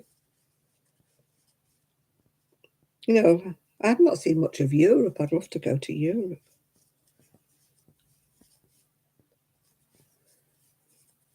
I've only been to Paris once. I'd like to go the rest of see more of France. Never seen Italy. And I've only ever seen a couple of places in Spain. 2, 4, 6, 8, 10. You want to go to Graceland? A friend of mine's been to Graceland. A couple of times, I think she's been.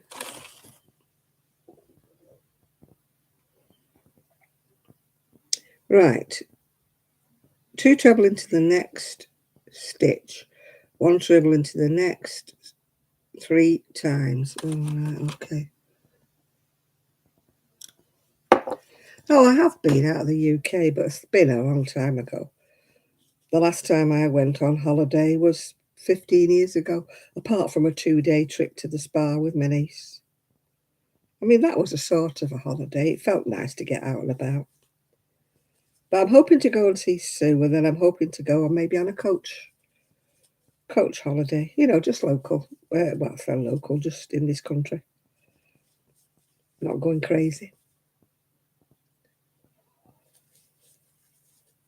Well, I always planned on going to see a lot more things when I retired, but of course, money and ill health and everything just happened, and it never happened. I'd planned to spend my retirement, doing a lot of things I never had time to do. Obviously, being self-employed and working all the hours that God sent. Right, do that 3 times, 1 treble.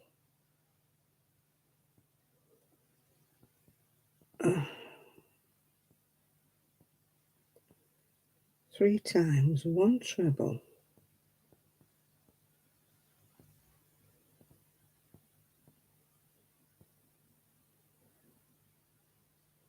4 times.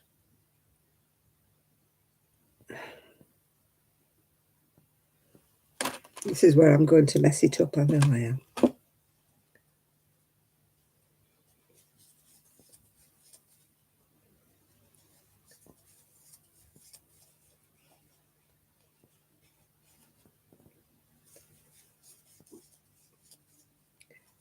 Yeah, my dad was in his 80s. I was lucky enough to have him till then.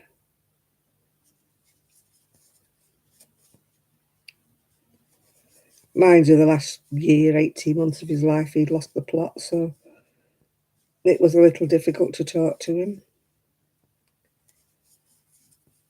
He never forgot who I was, but it was kind of difficult.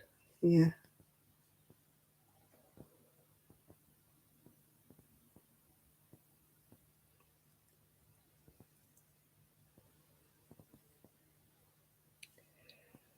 Oh, gosh. Janet, what are you doing? Oh, I can't do this and talk to people. It's all this increasing and this and watching it. I can't concentrate at all. I have to put it down. I'll have to put it down. Can't cope. I should only do plain stuff. Plain things when I'm sat here. Just plain.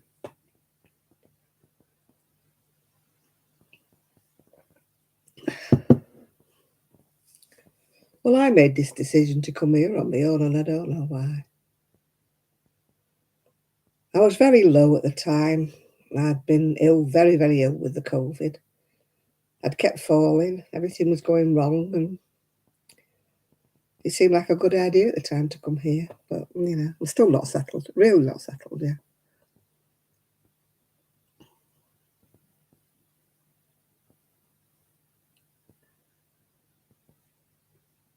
I've still not TikTok. I'm just a bit thick when it comes to these modern things like TikTok and stuff. I can do Instagram just about, and I can do Facebook and YouTube just about. Can't edit videos, can't link videos together. I'm a bit clueless, yeah. A bit clueless. I could do with bringing up to the, oh, wrong way. Bringing up to the 21st century. I've been out of the UK, but not many, many times. You can count them on one hand, I think, the number of times I've been out of the UK. I went out more when, I was married, obviously, because the money was there. I mean, I'm not saying we were loaded, but we had money to be able to go away. Been to Mallorca, Portugal, the Canary Islands, Greece, Skiathos, Spain, France. That's it, really. That's it. Never gone any further afield. Never gone any further afield. My bucket list, of course, is a cruise, but it'll never happen because I will never have the few grand that you need to go on a cruise. Plus the spending money, of course. Plus new clothes to go with because you want to look a bit posh, don't you? Oh, if I had a passport, I'd be there. I'd be with you in your house in Greece. I would be there. I've not got a passport. I refuse to pay for a passport when I'm not going anywhere.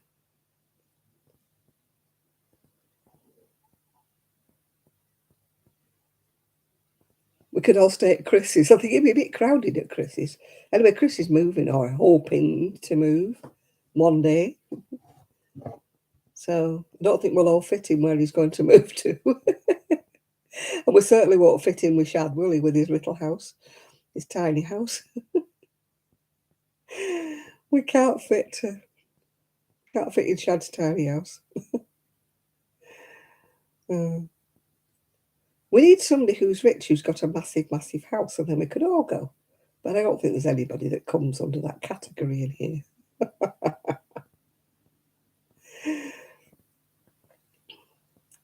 I think Chris would want to move to the UK, but he'd find it very difficult, I think. Everybody seems to love the UK except the people who live here. People think it's a wonderful place, but that's because they've only seen bits of it on the telly. They haven't seen the worst bits. They don't see the violence, the knifing, the stabbings, oh God, what goes on. Every time I put the telly on and every time I open the news on here, there's somebody stabs somebody else. And where did all this come from? Where does all this knife crime come from? I don't remember it when I was young. Why is everybody so violent all of a sudden?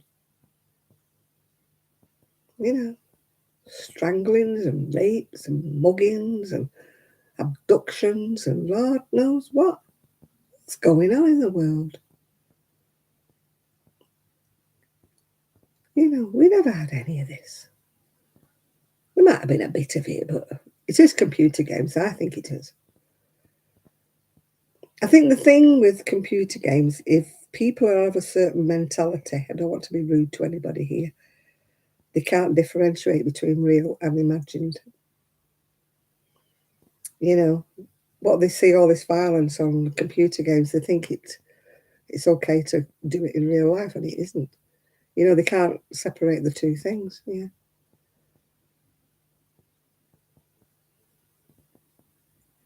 Yeah, oh, I'm a great reader. I love reading books, but I like mysteries more than anything. I'm not a romantic type person.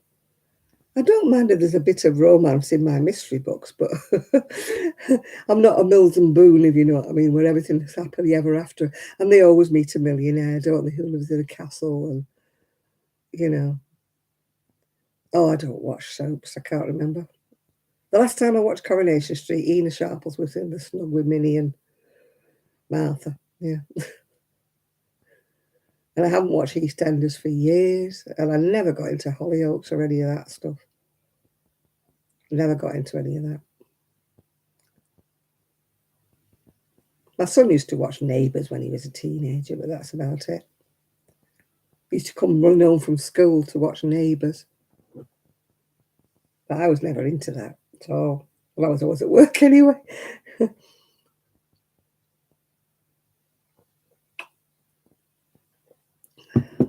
No, I've never been a soap person. I only ever used to watch Coronation Street because my mum and dad did.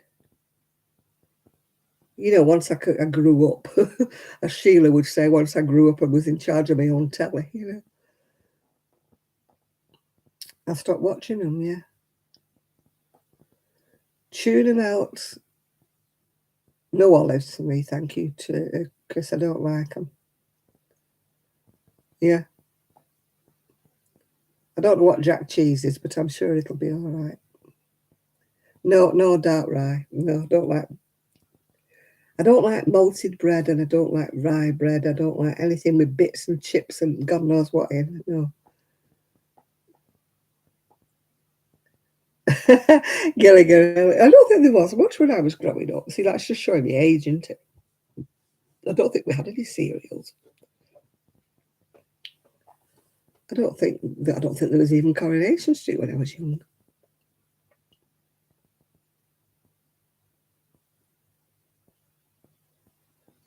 You put your makeup on for nothing. You put your makeup on for us, Lydia. Don't lie. Yeah.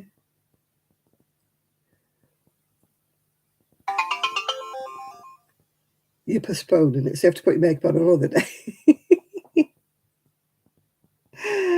Oh dear.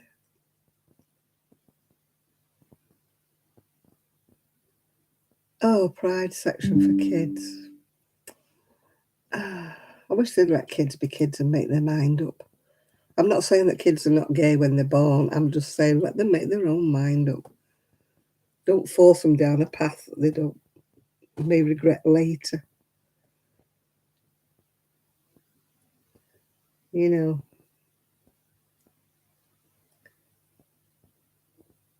you get your groceries in your waterproof mascara. You know, it's a good idea in case you want to cry or get hay fever or something on your way around. Yeah, yeah, I agree. There's too much pressure on kids these days. Kids don't know their own mind when they're kids. They change their mind as often as they change their socks, don't they? You know what I mean? I do think you should let them. If they, I'm not saying they can't change gender or whatever. I'm not saying anything like that. I just think let them grow up and make their own mind up when they're old enough to understand quite what it means and quite what they're saying. You know, kids are just influenced, aren't they, by other people, by their peers, by different things they get influenced by. They don't know their own minds, not when they're so young, no. You know, if they want to be gay when they're 18, that's fine, you know. If they want to be transgender when they're 18, that's fine. But I don't think, Kylie's new song. No, I don't like Kylie anyway.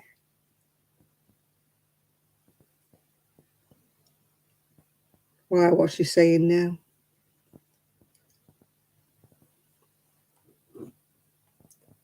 I'm still reeling over Big Nasty, whatever he's called, doing the Slim Fast advert. I'm like, what?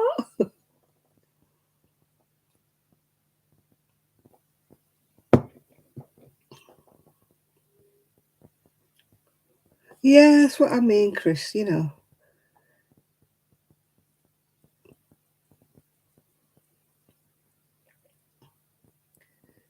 Right, you going, Kaz? Hope you get nice customers tomorrow. Hope they're nice to you. Hope you don't get all the nasties. Like Big Nasty on that Slim Fast advert. I can't stand that. Oh, my gosh. 1960 Crochet started. Oh, I would have been 15. Yeah. Oh, gosh, my back's so itchy. It's all my skin falling off of it. Oh, plus it's not helping having this label in my dress.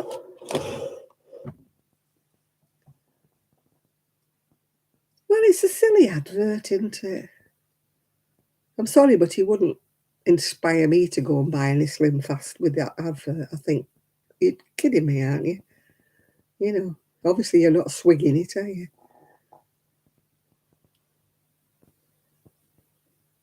I've never really heard of Big Nasty. I had to look up who it was. To me, he was just a overweight guy in a red outfit with a silly thing around his neck. And I'm thinking, who's this twit? I had to Google it to find out who he was. Night cars. I never heard of him before that. Maybe he is famous in some circles, but I've never heard of him. I can think of plenty other people to use for a Slim Fast advert. Why don't I like Kylie? She's a bit bubblegum, isn't she? I should be so lucky, lucky, lucky, lucky.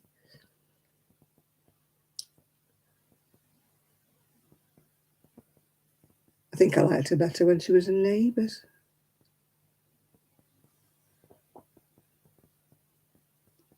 Well, what was that? Padam, what the heck's that?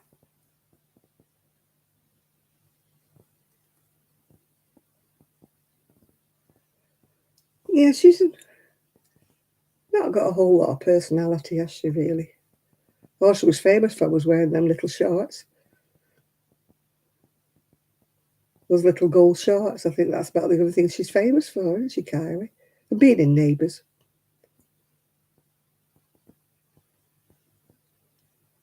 What the heck does that mean, Nathan? Has it got a meaning, or is it just something daft?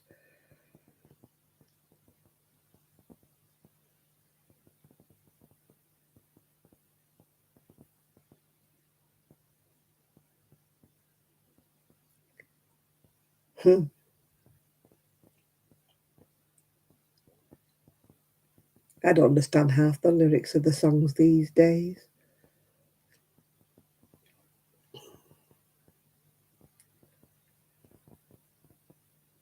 Will we remember them in 20 years' time? You know, when you think of other things, yeah.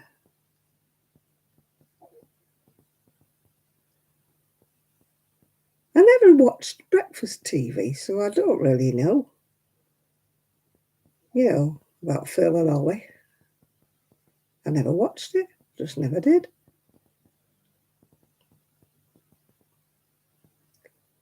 So it's difficult to make a comment when you never watch something. I don't know if they were good or they were bad. I never watched them.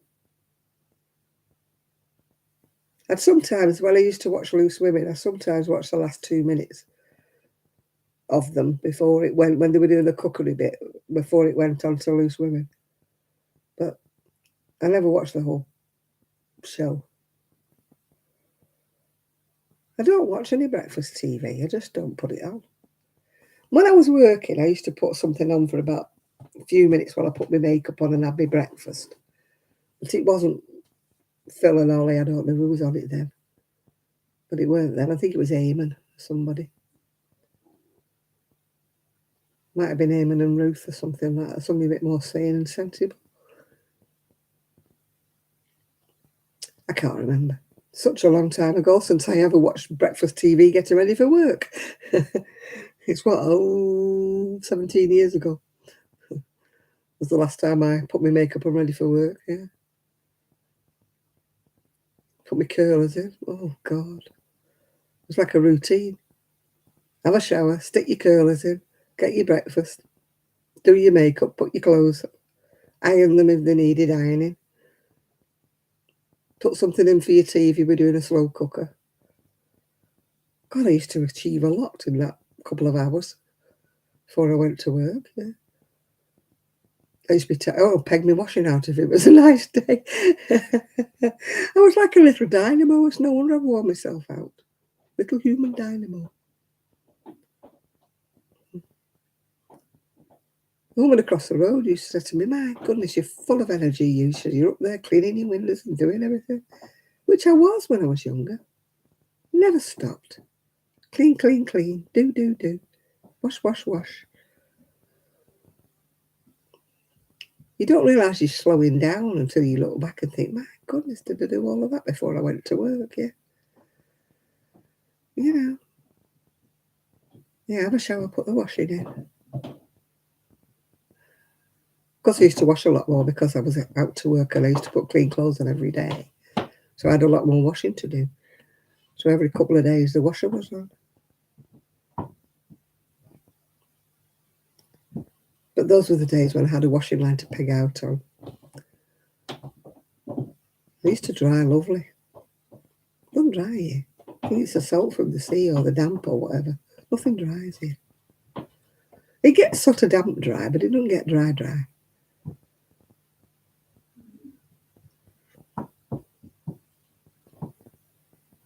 Yeah, well, I think what I used to do. All in that space of time. I didn't get up till 7. And I had to be out the door for about 8:15. So, I mean, how the heck I did all what I did in that hour and a quarter, I don't know. I was like a little well-oiled machine, everything, what do they call it, routine. Mind, sometimes I used to cheat and put the washer on at night so it'd be ready wet to peg out when I got up in the morning. And sometimes I'd do the prep work for the slow cooker the night before. So all I had to do was like plug it in, before I went to work. I used to cut corners a lot like that. Yeah, plug my curlers in while I made my breakfast, put the heated rollers in. I don't even know where they are now. I brought them with me, but I don't know where they are. Yeah, I used to put my heated rollers in every day. Because my hair was shorter then, I think. Now it's lucky if it gets washed and it just gets left. Sometimes I blow dry the fringe, but obviously not today.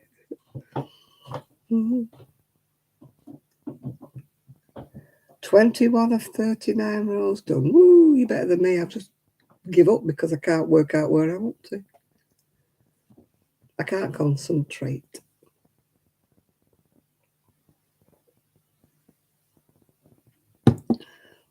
Can't concentrate today.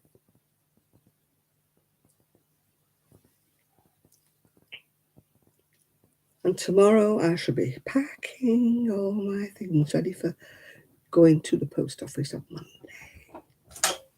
Oh, hello. Hello, Rosie. Hello, my little girlie.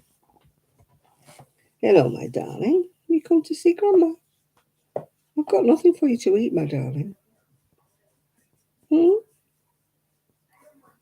She's come to see if I've dropped anything on the floor, but sadly I don't. What are you doing, Baba? Has it got noisy for you upstairs? Has it got noisy?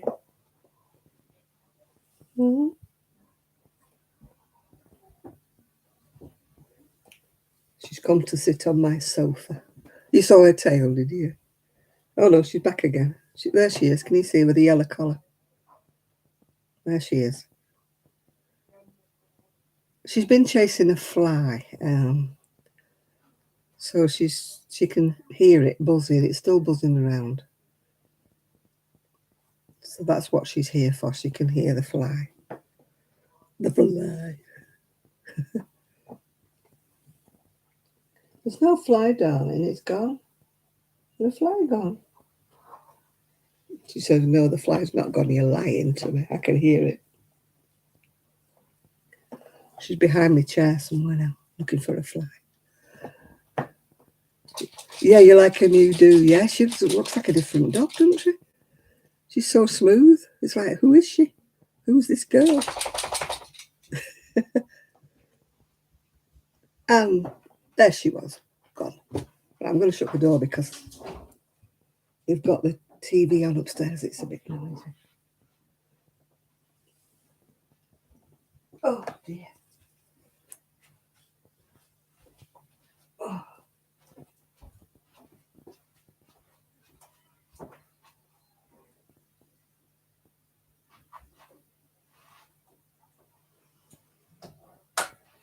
thought she'd gone in my bedroom, but she hasn't. She likes to go in my bedroom and sit on the bed. But the other day, there you are, see, look, dress. The other day I got a delivery, and it was, close your ears, boys. It was 3 packs of panty liners in boxes, yeah? So there's like 28 in each box. So I put them on the bed. I thought I'll put them away later, because it was late when they got delivered. I walked in the bedroom and I'm like, what on earth? And 3 boxes with 28 were scattered all over the bedroom. And she'd ripped up the boxes in little teeny little pieces. I thought, it's like an explosion. I said to my son what she'd done. He went, that's my girl. She likes boxes. So 3 times 28 all over the floor, everywhere. Well, she's back again. What do you want, darling? What do you want? She's back. What are you doing? There's no fly. The fly's gone. She's determined there's a fly somewhere. Fly's all gone. No fly. She's having a scratch now. The fly's all gone. Off she goes again. So I'm going to have to go up, shut the door again. She can open doors. Wish she could learn to close them again. What, Rosie? Are you in or out, darling? Make your mind up, sweetie pie. Make your mind up, chicky. Whether you're in or whether you're out. Eh? Are you in or are you out, darling? What do you want? Are you in or out? What? She wants a back scratch. Don't we all? Don't we all want a back scratch, Rosie? Yes, don't we all?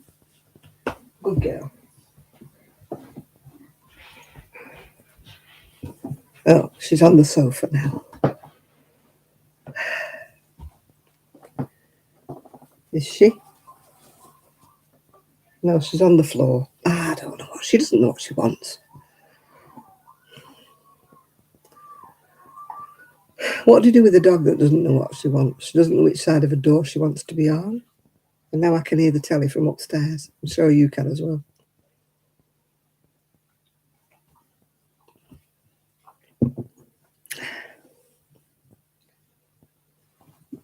Rosie, what are you doing? The fly's all gone away. Rosie, the fly's gone away. The fly's not here anymore. The fly's gone home. She's sitting there looking at me going, and I don't know what she wants. What do you want, Rose?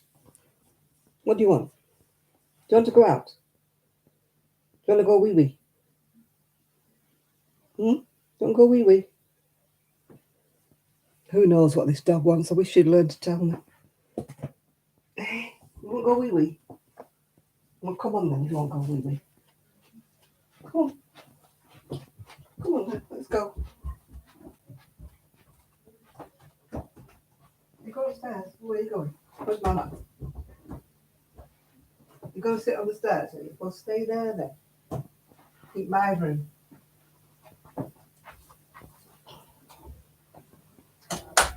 No, she did not want to go a wee-wee. She's now sitting halfway up the stairs like Kermit the Frog. Halfway up the stairs is the place that I sit. 5 minutes to be back in. She's always the wrong side of a door.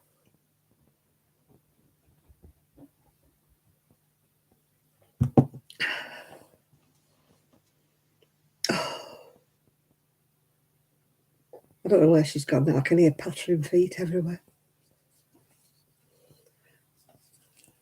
She likes the door to be open, but she digs holes in the grass, and they've just reseeded the grass again in the rain. They just put some grass seed down while it was raining hard. so that it would get soaked and then it would, soak into the grass. Because the last time they put the grass seed down, we had like a drought for weeks. So the grass seed never got a chance to germinate.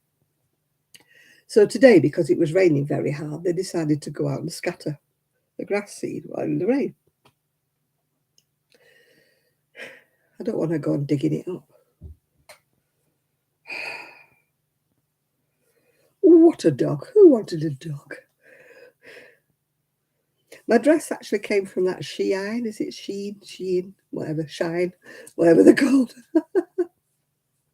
It's a bit on the big side, actually, a bit big. But I ordered one, I think I told you, from eBay, the smaller size, and it's a bit... Plus the fact it's about that much too long. And it's got a big split up the back. So... Do I have a moonflowers? No, I don't have a moonflowers. We have a Shine or a Shein. We have moonbeams and mayhem, we have. Or moonflowers? No. I don't think we have moonflowers. Maybe we call them a different name, I don't know. Our little flowers that I'd bought are blooming, yeah. Fly's gone home. It's gone home to its mummy. Or it's stuck to something because Harry's put them sticky things in. Fed up with blooming flies. I bought my, it's nothing to do with flies, I don't think. But my mum always had a lemon geranium. And I asked at the flower show and they said, never heard of a lemon geranium. There it is. A lemon geranium. But it's not called a geranium, it's called a pelly something or other. But I'm hoping it's going to get yellow flowers. But it smells so gorgeous. It smells, oh gosh, just like lemon. It's supposed to keep smells away in the kitchen. It needs water. Actually, poor little sausage. It needs good water. Looking a little bit dead. But I had to order it online because nobody here had them. It's looking a little bit dead.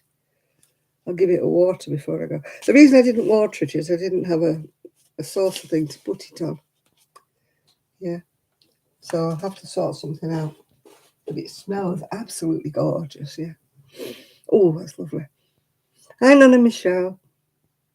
Oh, very lemony. My mum's favourite. She always had one on the kitchen window bottom. And I've been after one for ages, but apparently they're called a peligorium or something. They're not called a lemon geranium, which is what we always call them, lemon geranium. I mean, you think the bloke at the plant centre would know, because online, Dr. Google said a lemon geranium is actually a lemon peligonium or something, whatever, peli something.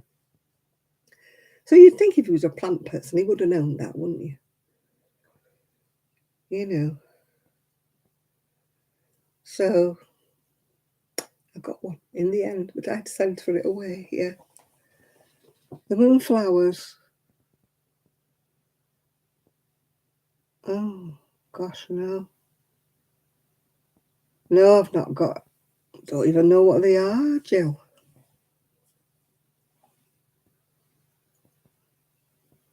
If it's a kind of cactus, you know my feelings about cactus or cacti. Not my favourites. To me, they're just green spiky things that flower every now and again. She's back again, I don't believe it. She's back again and she's gone on the sofa now. Oh, this dog is doing my head in.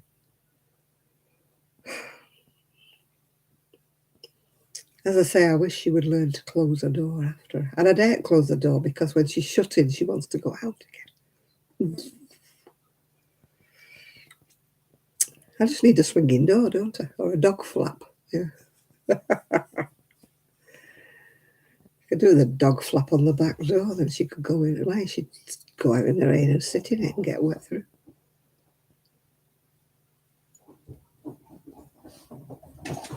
She's off again. Where are you going? Oh, it's Rhino Rabbit. Where are you going, Rhino? Where are you going, Rhino Rabbit? No, there's nothing on the floor for you to eat. Rhino. Trixabel, what are you doing?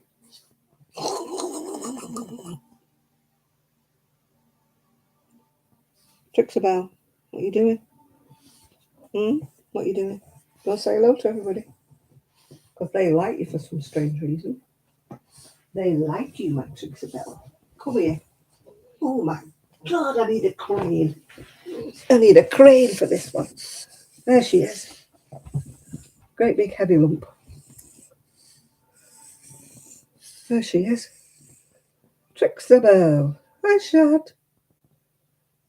You're snake hunting. Oh my God, keep the snakes to yourself. There she is. Oh, and I can't hold her for long because she's flipping heavy. But I know you all like to see her. As ugly as she is. Off you go. Go play with your sister. Go play with your sister.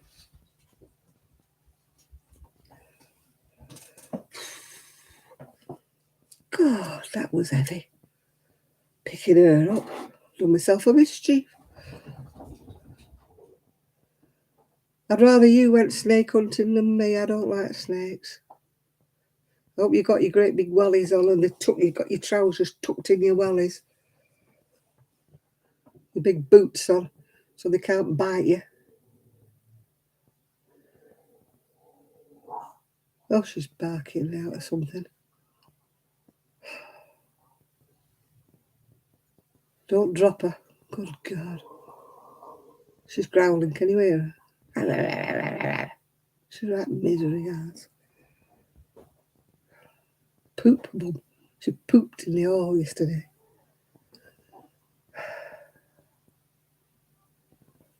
She's a...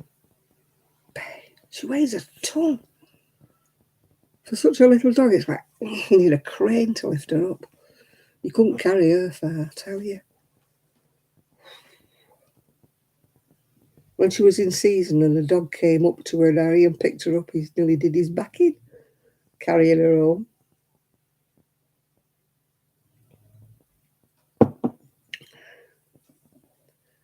We'll have to get her one of them little carts or something to wheel her in.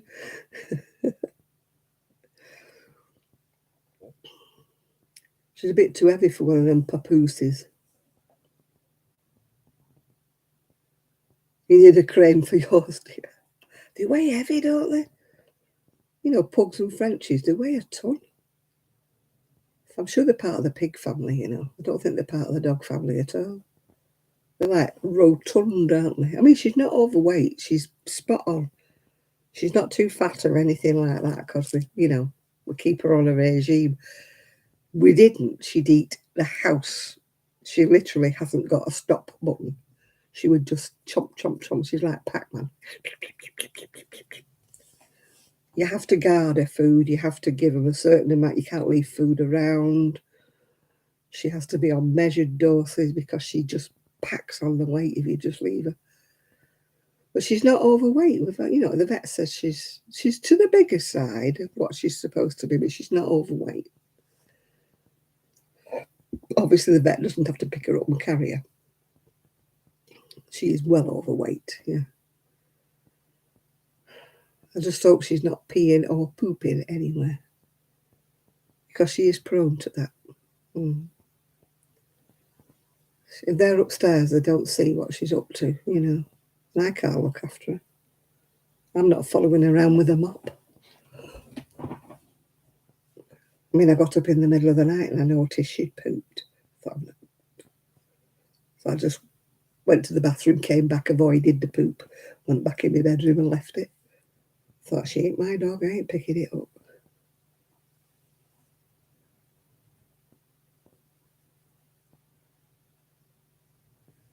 Tell you. I will pick it up if I'm on my own and there's nobody else in the house, but when there's other people in the house, she ain't my dog. She's nothing to do with me. Oh. I just hope she's not in my bedroom. Oh, God. Our doors are on catches that just push open, and they can both open the doors.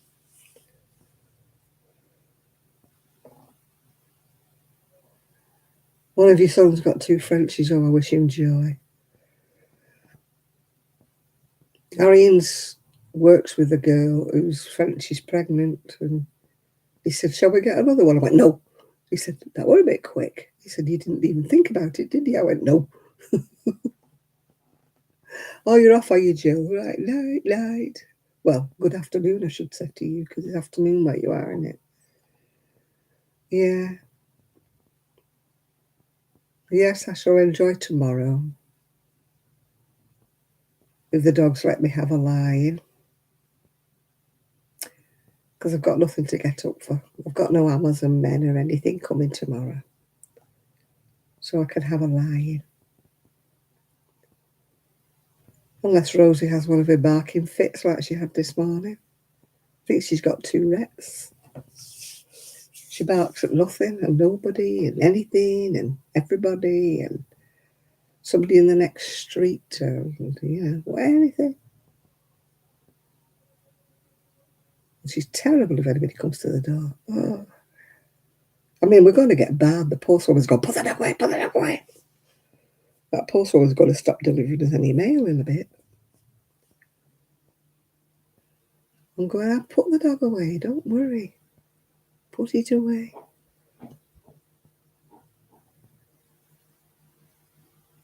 I think she must have had a bad experience. Actually, it's not Trixie. Trixie would just look her to death if she got out. Trixie would go home with anybody. She's anybody's. She just loves the whole world, Trixie. But Rosie, no. Rosie's like, it's anybody and everybody, even people she knows. She does let Trish's kids in and the grandkids in. But anybody else, they could have come to the house dozens of times and she just won't let them in, especially if it's a male. One of our ears friends, he goes, "You don't frighten me." Which makes her 10 times worse because she's negative. She's been to a behavioural specialist. She's been to 3 puppy training courses. No change. She's just a very nervous dog. She's actually got a lead that says, "I'm very nervous," because she is. She's very, very nervous. And she's a monkey at not coming back. Her recall is rubbish. She sees another dog in the distance. She's off like a rocket. She will not come back.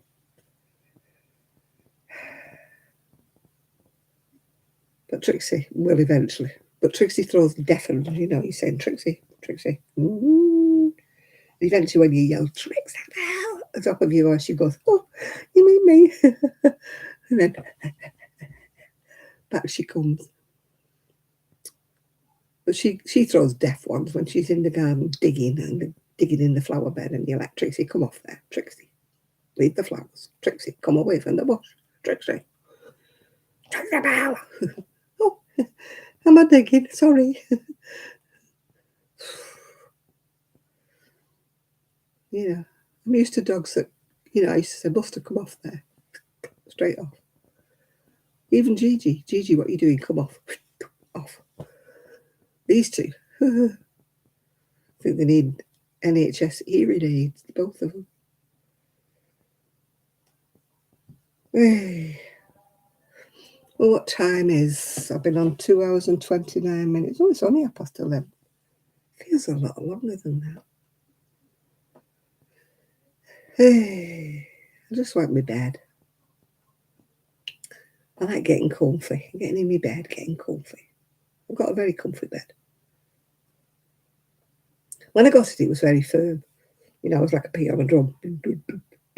But I've actually bedded it in a bit now, 2.5 years later. I've got a bit of a groove going on in the middle now. When I get, in and it. It's a bit high. I still got to take a running jump to get in it, Bit high bed.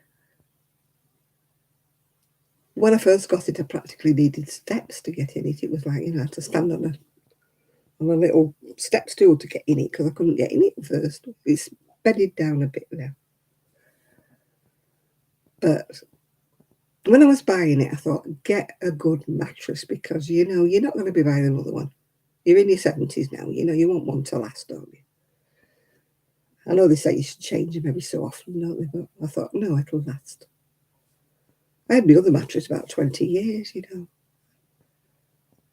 But when I moved here, I thought, no, go on, have a new bed, have a new mattress, you know, get a new mattress, get a good one. I didn't get a super firm one, but I got a firmish one, you know, for my back. You don't want one that... My son got a memory foam one and he said never again, yeah. It goes to the shape of him, you know, because he's a big boy, shape of him, and then it never sort of went back again. So we had like dips. When they moved here, they bought a different mattress. Bought a proper mattress, not a memory foam. I've got a memory foam pillow. Yeah, that's quite nice. But to sleep with a, you know, those little collar things, them foamy, what do you call them, horseshoes, like a travel pillow. I have to sleep with one of them because of my neck issues. The joys of getting old, isn't it? Having to get comfy in the middle of the bed, having to put your neck pillow on. Then I've got my little hat on to stop the Velcro on my CPAP machine wrecking my hair. Yeah, because it sticks to it otherwise. Then I've got my CPAP machine on, attached to, you know, I look like Nelly the elephant getting in bed, you know. It takes me half an hour to get ready to get into bed, you know. Gone are the days where you could just spring in and look lovely in your little sexy nightie. Gone are those days, tell you. Mine it has to be cotton now, otherwise I itch, yeah. Preferably with long sleeves because my arms itch. Or if I get my arms out of bed, they're cold, you know. Oh dear, the joys of getting old. You know, gone are the days where you could just slide into bed wearing a smile, you know. Yep. Wait when I get me gum guard. I'd be lovely. I'll have a gum guard in as well. Oh, I'm just going to be so attractive to me, dear. And then people say, have you never thought of dating again, Jan? I'm sure you could date again. And I'm like, hey, you're kidding me, you know? You know, can you imagine saying to anybody, well, I need to do this and that and the other before I get into bed? Yeah. They'd be like, yep. Okay. Now, I like my bed to myself. I like being in the middle. Not either end. I like to be in the middle. It's not a king size, not a massive, massive bed. It's just an ordinary double bed in there. Well, I don't know what you call them in the US, but it's a double bed to us in the UK.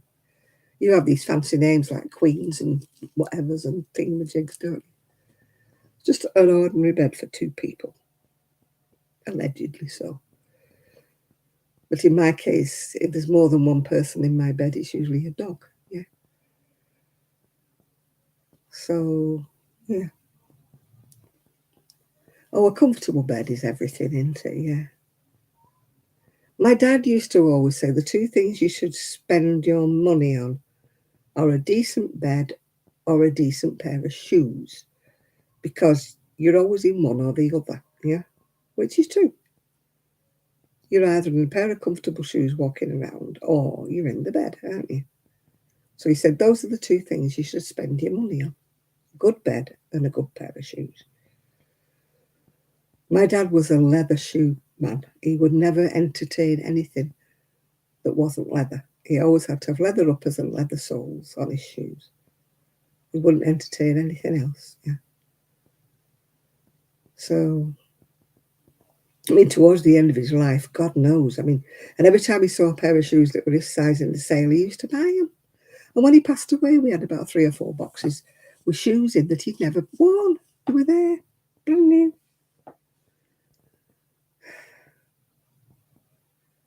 So somebody out here in the charity shop got a bargain. Brand new shoes. But nobody in the family took his size of shoes, yeah, size of feet. Everybody else had bigger feet than me dad. So couldn't pass them on to anybody. Brand new, never on his feet. My mum was the same. She had about 2 pairs of shoes in boxes when she passed away. Yeah. If my mum found a pair of comfortable shoes, she would buy them in different colours, yeah. She'd buy one in black, one in blue, one in cream, yeah. So when she passed away, there was two boxes with shoes in that she'd never had on, yeah. I don't know. Mainly, I used to be a bit like that. If I found a pair of comfy shoes, I'm talking court shoes for work. If I found a pair that were comfy and weren't too frumpy looking, I would buy them in different colours, yeah. In fact, I went to work one day and at lunchtime, my supervisor said to me, "Do you know you've got a navy blue shoe and a black shoe on today?" And I went, "Have I?" I should have said, "Yeah, I've got another pair at home just like them," shouldn't I? But they were the same style. One of my friends put on Facebook, hers were two completely different shoes, but they were both in black. And she said, "Isn't it nice when you go to work and this is how you've been all day and nobody's told you?" And they weren't even, mine was similar, but just different colours. Hers were black shoes, but completely different styles, yeah. So she'd gone to work with two different ones on. Mm. Oh, God, yeah, they used to pay a penny or tuppence to sleep on a rope because they'd nowhere else to sleep. And it was better than sleeping on the floor, wasn't it? Sleeping draping over a rope. My dad used to, oh, God, my dad would sleep on a sixpence. He never had any trouble falling asleep, my dad. Never. I don't know if it's due to him being in the army and being in, uncomfortable beds and bell tents and God knows what in the army, but he could sleep on anything, my dad. Didn't matter how hard it was, how uncomfortable it was, he'd go.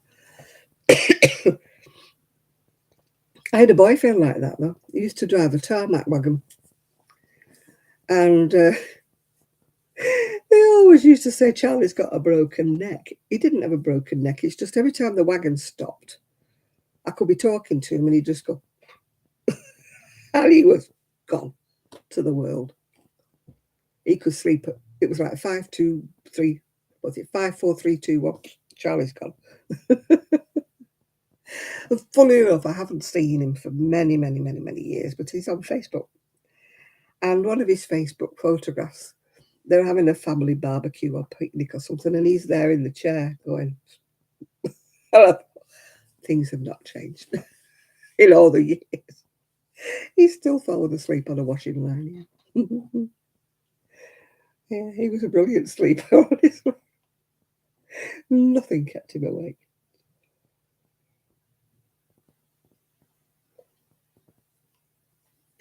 I either get in bed and go to sleep right away, but then wake up about 4 in the morning, or I can't sleep for hours, hours, hours. I put my Kindle on, I'll do anything. Well, I used to read a book, but I can't see it in a minute. So, and then sometimes it'll be 2 o'clock, 3 o'clock, and then finally I'll go to sleep.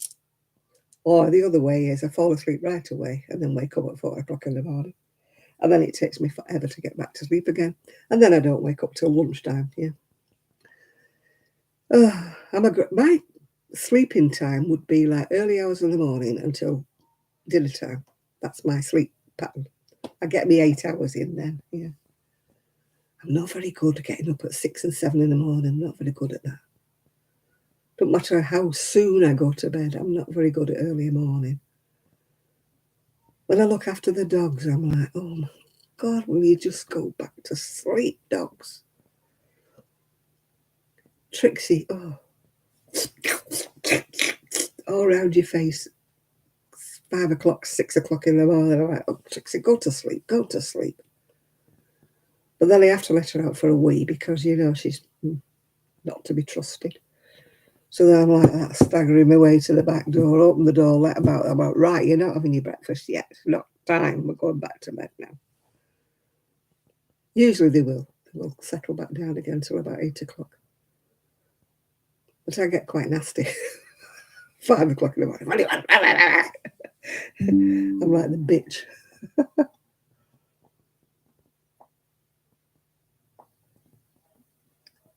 Why have I got Peaches recommending somebody?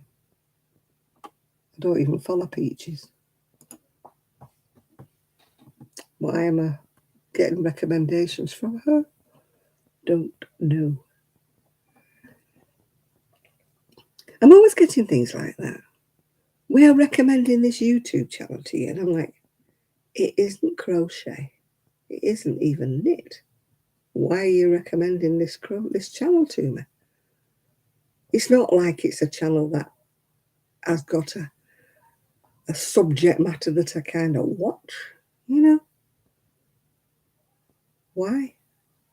I don't know whether you get them recommendations from YouTube and you're like, no, I don't want to watch it. It's not my thing.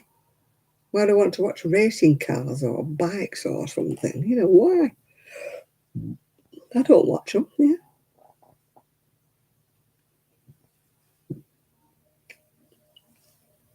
Admittedly, I watch ones with little dogs in sometimes and things like that. So I can understand it when they recommend a little dog channel or something, even a cat channel. But when they recommend something strange like woodworking or, you know, car racing, I'm like, or somebody having the teeth scaled, you know, you're like, what? I may have mentioned I've been to the dentist, but I don't want to watch people's teeth.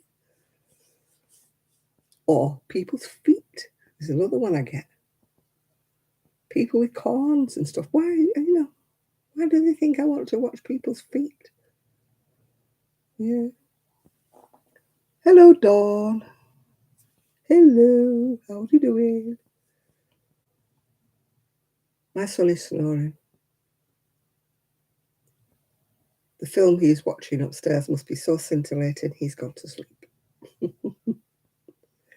And when he goes to sleep watching the TV, he doesn't have his sleep mask on, like, you know, his CPAP. So he snores quite loudly. If I was his wife, I'd have to dig him in the ribs and say, I used to do when he lived at home. I used to go to bed. Go to snore, go to bed.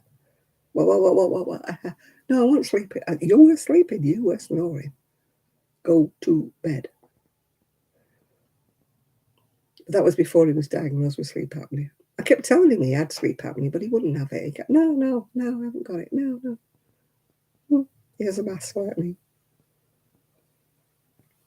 It's hereditary, apparently. We have got,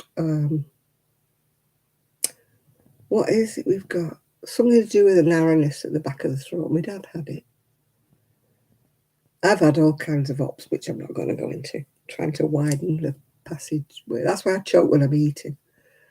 I've got a narrow airway going down. They have trouble with me when I have operations because, you know, that thing they put when you have an operation.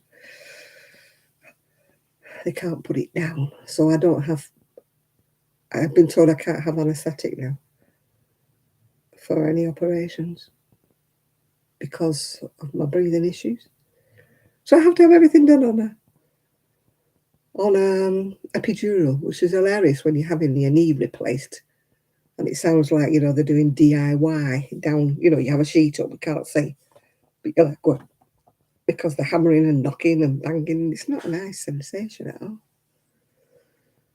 You know, when they're doing all kinds of things. I wanted to do my hip, and I thought, I am not being awake while they start doing my hip. You know, you're not putting that in my hip while I'm awake. Oh, down they come again. Down the animals come. I hope they're being good when they come downstairs. I hope they're not doing anything. Because we know Trixabel cannot be trusted. You know, there'll either be a pool or something worse. Never known a dog like her. She's 18 months now. She should be trained. She's defiant. You can have her out all day. You can sit in the garden with her all day. And then she'll come in and whittle somewhere. She's a defiant little minx. I don't know whether it's a French bulldog trait or whether it's just her. What you doing, little one? What you doing? Are you being a good girl? You're not doing any whittles anywhere, are you? Oh, smart to you as well. And I'm not picking you up again. You're too heavy. On your way. On your way. Where's your mama? Where's mummy? Where's mummy? She's shouting you. Oh, where's she? Where's mummy? No, not me, you twit. Where's mama? Where's your mama? She's shouting you. Where's mama? Go to mama. Go to your mama. No, not me. I'm not your mama. No, I'm not your mama. Go on. Go to your mama. Where's Rosie? Where's Rosie? Where's she? Go get her. So it's like Winston Churchill.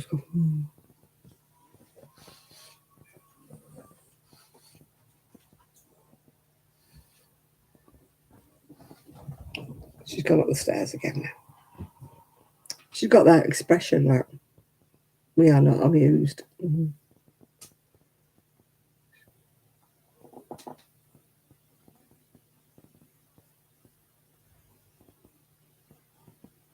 Frenchy does.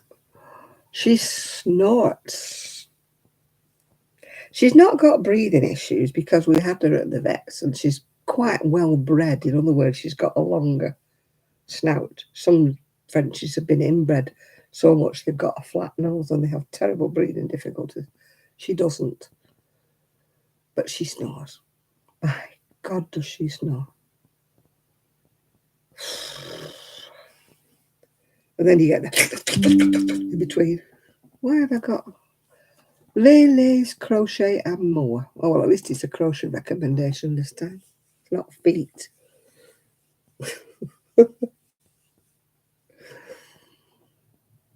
I never get notifications except when I'm on YouTube. When I'm doing a live on YouTube is the only time I get notifications. People say, press the notification bell, and then people will tell you.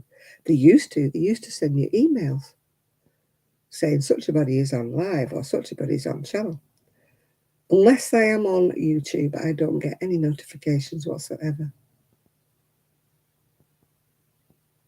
My son is still snoring. Either that or Trixie has got a very, very loud snore.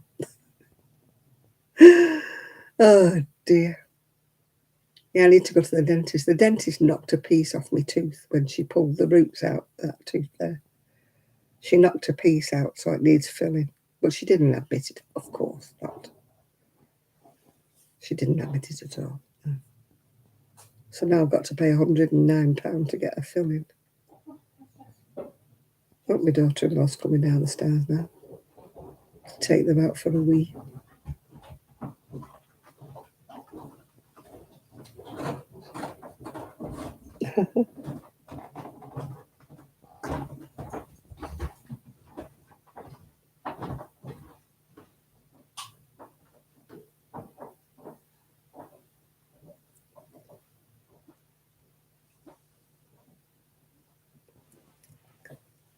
I'm going to close the door while I can.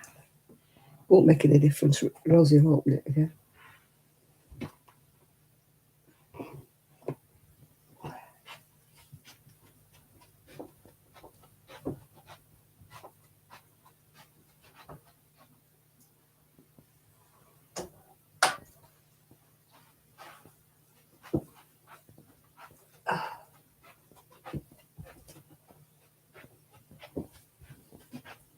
Oh, dear. I feel like a 1940s housewife with this on. It doesn't do me any favours. What time is? Oh, it's nearly midnight. Nearly time for Cinderella to head to her bed. After I zip up my bag to make sure Rosie doesn't take any of the wool into the garden. Can you imagine me saying, if anybody put a bid on it, saying, I'm sorry, you can't have it because Rosie's had it. Rosie's had it all around the garden. It blouses up though, because it's too big, Chris. It blouses up. And it makes me look like a sort of a 1940s housewife. I'll still wear it though. I don't wear it, put it on and think, no. Yeah. I have got another one that fits me where it touches. It's massive. And I keep thinking, oh, I would sell it on eBay, but I think I've turned it up. So, people don't like things that have been like turned up and modified, let's just say.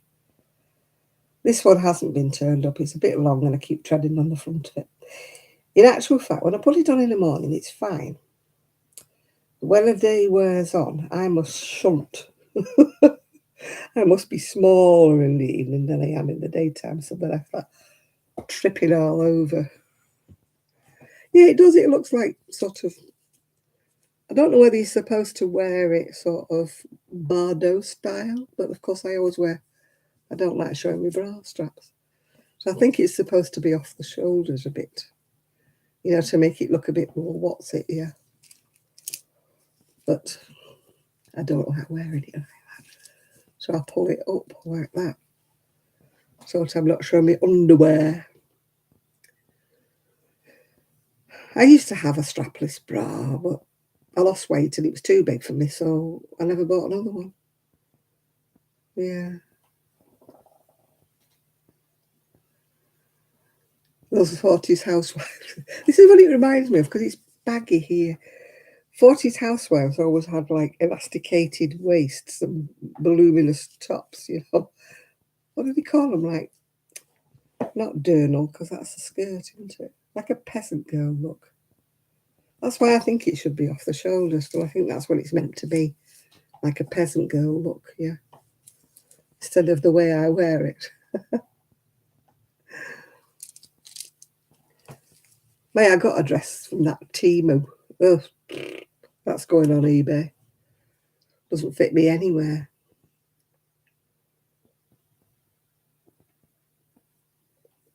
I wore it the other day and it kept bunching. Oh, it just didn't fit right at all. So I'm going to wash it. I might have to iron it though, that's the trouble. And put it on eBay. I won't wear it again. Yeah, I always thought a tea dress came below your knees. This is a maxi dress. I like mine to come down to the ground, like a Southern belle. I don't like it. The tea dresses stop mid-calf, don't they? And I bought a couple, but I don't feel happy wearing them. I don't feel happy showing the bottom of my legs. I think you need a pair of really nice shoes. And I'm at the time of life where I wear comfy shoes, Not quite trainer-looking shoes, but comfy shoes, yeah. And I like to hide them with a long dress. I don't like to have them on show. Gone are the days where I used to be prancing about in my stilettos, dear. My fancy court shoes with stiletto heels. Gone are those days. I'm definitely a comfy shoe girl these days. Oh, my back hurts. I want ladies to start being more feminine. And I know I'm old-fashioned, and I know the young ones can wear whatever they want. We went to the cafe the other week, and they had the little swimming pool open next to the cafe. And I'm just looking at some of the lasses there that were there with their children, and I'm like, oh my goodness me, what have you got on? They were big girls. I'm not talking fluffy girls, I'm talking big girls. Wearing the most, they look like they've been squashed into them, like an overstuffed sofa or a sausage. And I'm like, oh my God. And they were showing bellies and bits and backsides. And there was girls there that they were 20s, and they were massive and they had cellulite everywhere. And I'm thinking, I thought cellulite was an old lady's problem, like my time of life problem. And I'm like, oh, please, My dad used to say, do they not own a full-length mirror? Do they not know what they look like? You know, I mean, I'm not saying they should be covered up, but at least wear something the right size. You know, tight T-shirts when your belly's bigger than your bust. You know, come on. Or, you know, crop tops when your belly's bigger than your bust. No, not a good look. Yeah, belly's bits and bobs. And their backsides are squashed into a pair of shorts that might have fitted them 3-4 summers ago when they were a lot slimmer. And they're squashed into these shorts. And I'm like, how the earth did you get them up your body? They must have laid down and breathed in to get them up. God's truth. My dad used to say, they're good soldiers. I said, what do you mean? He said, they never look behind. A good soldier never looks behind. Yeah. But I mean, I always look what I look like from the front and the back before I go anywhere. You know, I get a hand mirror and look at the back view of me because I've only got one long, well, sort of longish mirror. But I get a hand mirror, you know, to check what my rear looks like before I go out the door, you know, make sure I look as good from the back as I do from the front, you know. And I've always been that way. Even when I was young, you know, carry anything off when I was young. But I always wanted to check, make sure the back view wasn't looking terrible, yeah. Yeah, some people don't care, and I can't understand it. I can't understand why they've got no pride. I'm not saying they should be fashion plates. I'm not saying that at all. But it's kind of pride in your appearance, you know. You know, don't wear the same old scruffy stained things you had on last week. You know, soap and water's cheap enough. People have got washing machines, you know. You don't have to wear the same stained, awful things that you had on last week. You know.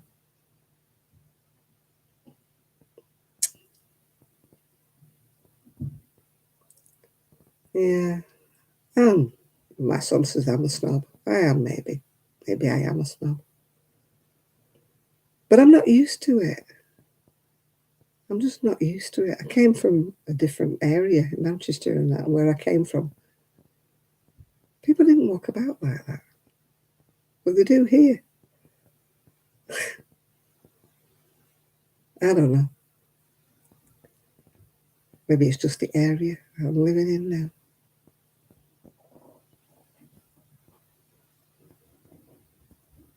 Oh, they're beggars for wearing sweatpants here. That look like they've just fell out of bed, crumpled, rumpled, you know. And I'm like, are you sure those are outdoor wear things you've got on? Are you sure you're not your pyjamas? You've forgotten to take them off? I had one lady, she was going somewhere to some family or other for Christmas. And they said, and don't come in your pyjamas. And she was quite insulted. She said, I'm comfier in my pyjamas. She said, they've told me not to wear them to come. I said, it's Christmas Day. Of course they're going to tell you not to go in your pyjamas.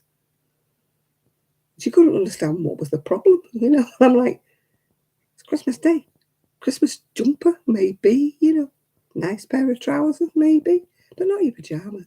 You don't go to other people's houses wearing your pyjamas. Not even if they, you know, well, they're relatives. Still don't go in your pyjamas.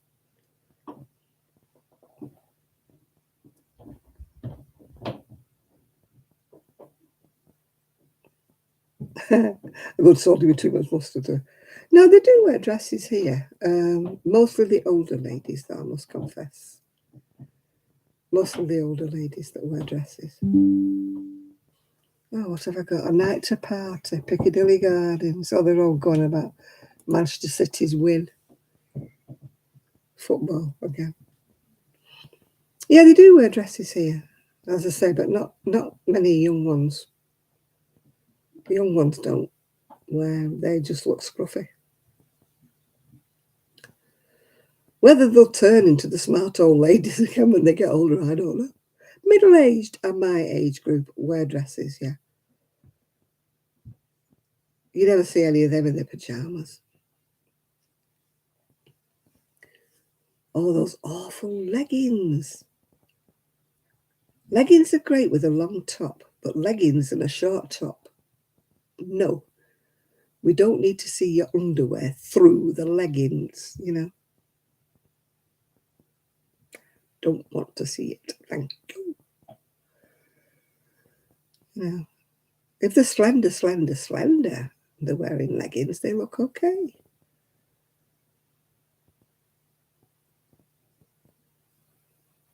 Well, people say to me, you know, oh, don't you always look so nice? And I've got jackets that are like velvet and embroidered with appliques and everything. And people always stop me in the street when I'm wearing them and say, oh, your jacket is absolutely fantastic. It's lovely, but I couldn't wear it. And I'm going, why not? Why couldn't you wear it? Oh, I just couldn't carry it off like you do. And I'm like, I bought the jackets. I'm going to wear them, you know. I'm not going to buy lovely jackets and hang them in my wardrobe. I look forward to getting up in the morning and looking in the wardrobe and deciding what I'm going to put on. Deciding. I mean, somebody said to me something about, you know, you can hide the crepiness, you know, differently, but you can't hide the crepiness in your neck. I said, I can. I hide the crepiness in my neck. I wear beads. Stick a load of beads on and nobody's looking at your décolletage, are they? Because they're looking at your beads, yeah. I'm not daft. You go crepey as you get older. You got crepey bits here. I haven't quite got the turkey neck yet, but, you know, I'm working on it. But I wear beads. Covers it up. Treat. Yeah. But I look forward to it in the morning, you know. I would never get up in the morning and put a tracksuit on. No. I would never get up in the morning and just, you know. I have dresses and skirts in my wardrobe. Yes, I've got trousers, but they are slacks. We're not talking jeans or anything horrible. We're talking slacks. And I've got lovely long tops that go with them, yeah. I sort of feel much better. It's the way I am. I think it's how you feel about yourself. I feel better about myself if I've got something nice on. If I made an effort, let's just say. You know, I just feel it changes my mood. On the odd days where I'm really having a bad day with my back, I'm really bad, and I've got my dressing gown on or something, I feel 10 times worse because I just go into myself like, oh, I'm old, I'm an invalid, I'm not feeling very well. Whereas if I made the effort and went and had a shower and got myself, put something on, still be in pain, yeah, I would. But I'd feel better mentally in myself if I wasn't scruffing about in an old nightie in my dressing gown.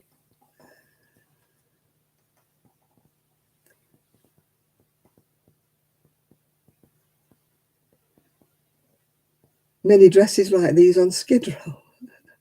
Thank you. To know I'm wearing a Skid Row dress. That's nice of you. It does affect you mentally, Chris. I agree. Well, it does affect me. I'm not saying it affects other people. I'm not saying that everybody else should be like me. But it does make a big difference to the way I feel about myself and the way I feel about the day if I've made an effort, yeah. If I get a shower, get dressed, do my hair. Don't always wear makeup, I must admit, because of the eye troubles, I haven't been wearing makeup much. But, you know, make an effort, yeah. And it's just me. The way I suppose I was brought up that way because working in the shop, my mum and dad always wanted me to look smart. And then I went to work at the job centre where you had to look smart. You had to wear a jacket, you had to look smart, you had to be dressed in a business style, you know, you had to, if you wore trousers, you had to have them to match the jacket like a trouser suit. Definitely no jeans and definitely nothing scruffy, you know. you had to look smart because you were business, you were meeting people, and you had to look smart. The guys always had to wear a shirt and tie, which they used to rail against when it was hot. Can we please not take our ties off, But it was a dress code, which a lot of young people don't understand these days. A dress code. That's what they used to put on your job description. Appropriate dress code. I don't think they'd dare to put it on now because somebody would say, I want to dress how I want to dress. Yeah, blah, blah, blah. I mean, it wasn't a uniform. We did say at one time at the job centre they were talking about a uniform. But it wouldn't have bothered me. I'd love to put a uniform on. It would have been something less to think about in the morning. But most of the people said no to it, so it was just smart dress code. No jeans, no anything like that. No jeans, no sweatpants, no leggings. That was our dress code. So guys had to wear shirts and ties, yeah.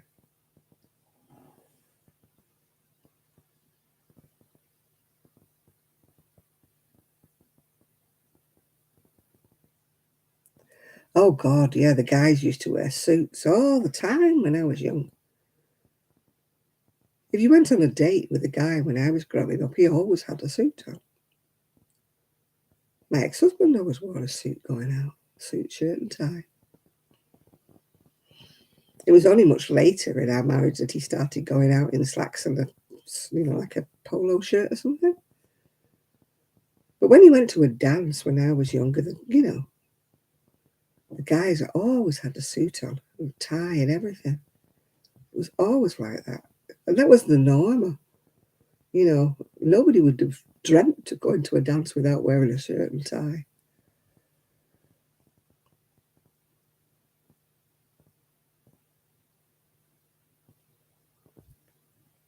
Oh, God, no. I wore makeup every single day. I won't say always dresses, but, skirts and tops and things like that and high heels all the time until my back became really bad and I couldn't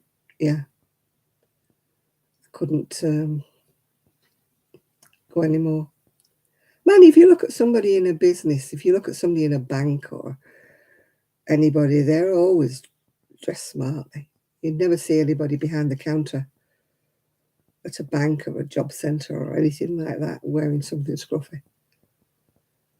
You wouldn't. If you're face to face with the general public, you have to be decently dressed, yeah.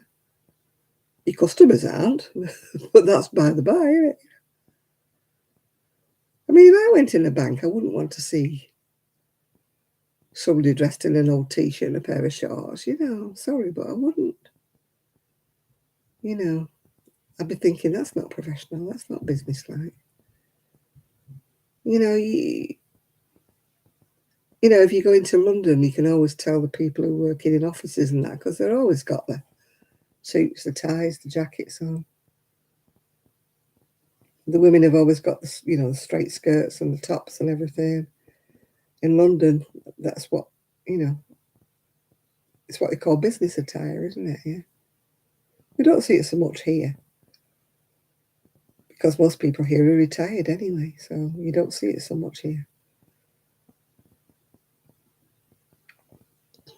But when you used to go to Manchester, people who were coming out of offices, they were always dressed up. It was like a fashion show in Manchester, always dressed up. People buzzing about getting the sandwiches in the lunch break and things like that. People nipping out for a coffee. You could stop anybody like it. Well, they used to do an article in Manchester Evening News stopping people in the street, saying, what are you wearing? Where did you get it from? Look, admiring their outfits because they'd be smart, and everything like saying, where did you get this from? Where did you get that from? And they used to do an article. I think it was about once a week, twice a week, stopping people. Anglesey, you always come on when I'm just going.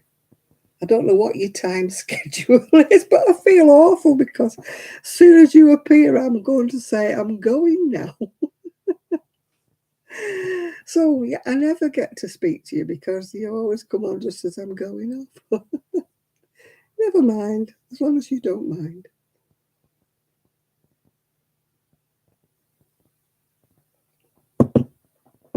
You're going to watch it from the beginning. Good show. And can I have my thumbs up? I mean, there's only 24 people left and I've got 29 thumbs up. So obviously people have left without putting their thumbs up. Never mind. Another day. I need to say that. I need to start saying that. Like and subscribe, press the notification bell, and give me a thumbs up. I need to start saying that, don't I?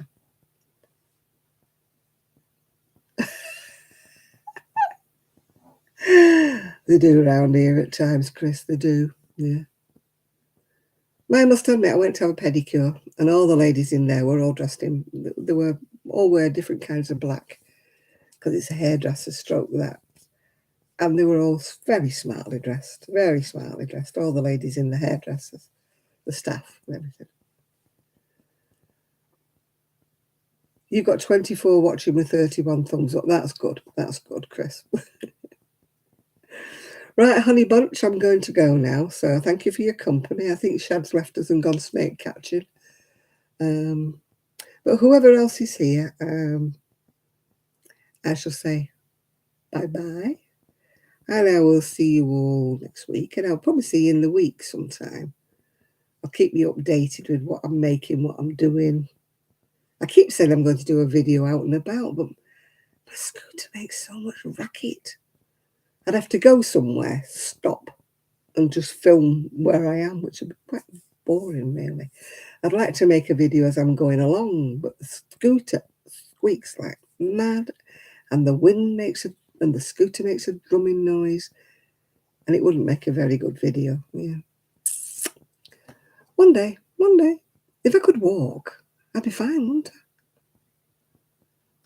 I? I'll have to try that if I'm going to walk a few yards, though. I couldn't take my crutches and walk because I couldn't hold the camera. One day. Anyway, thank you all for your company. I'm going to bed now, so I shall speak to you all very soon. And happy Sunday to those of you who have got Sunday to come yet. I've got Sunday, I started half an hour ago. So bye for now, and I'll speak to you all very soon. Bye now. Bye.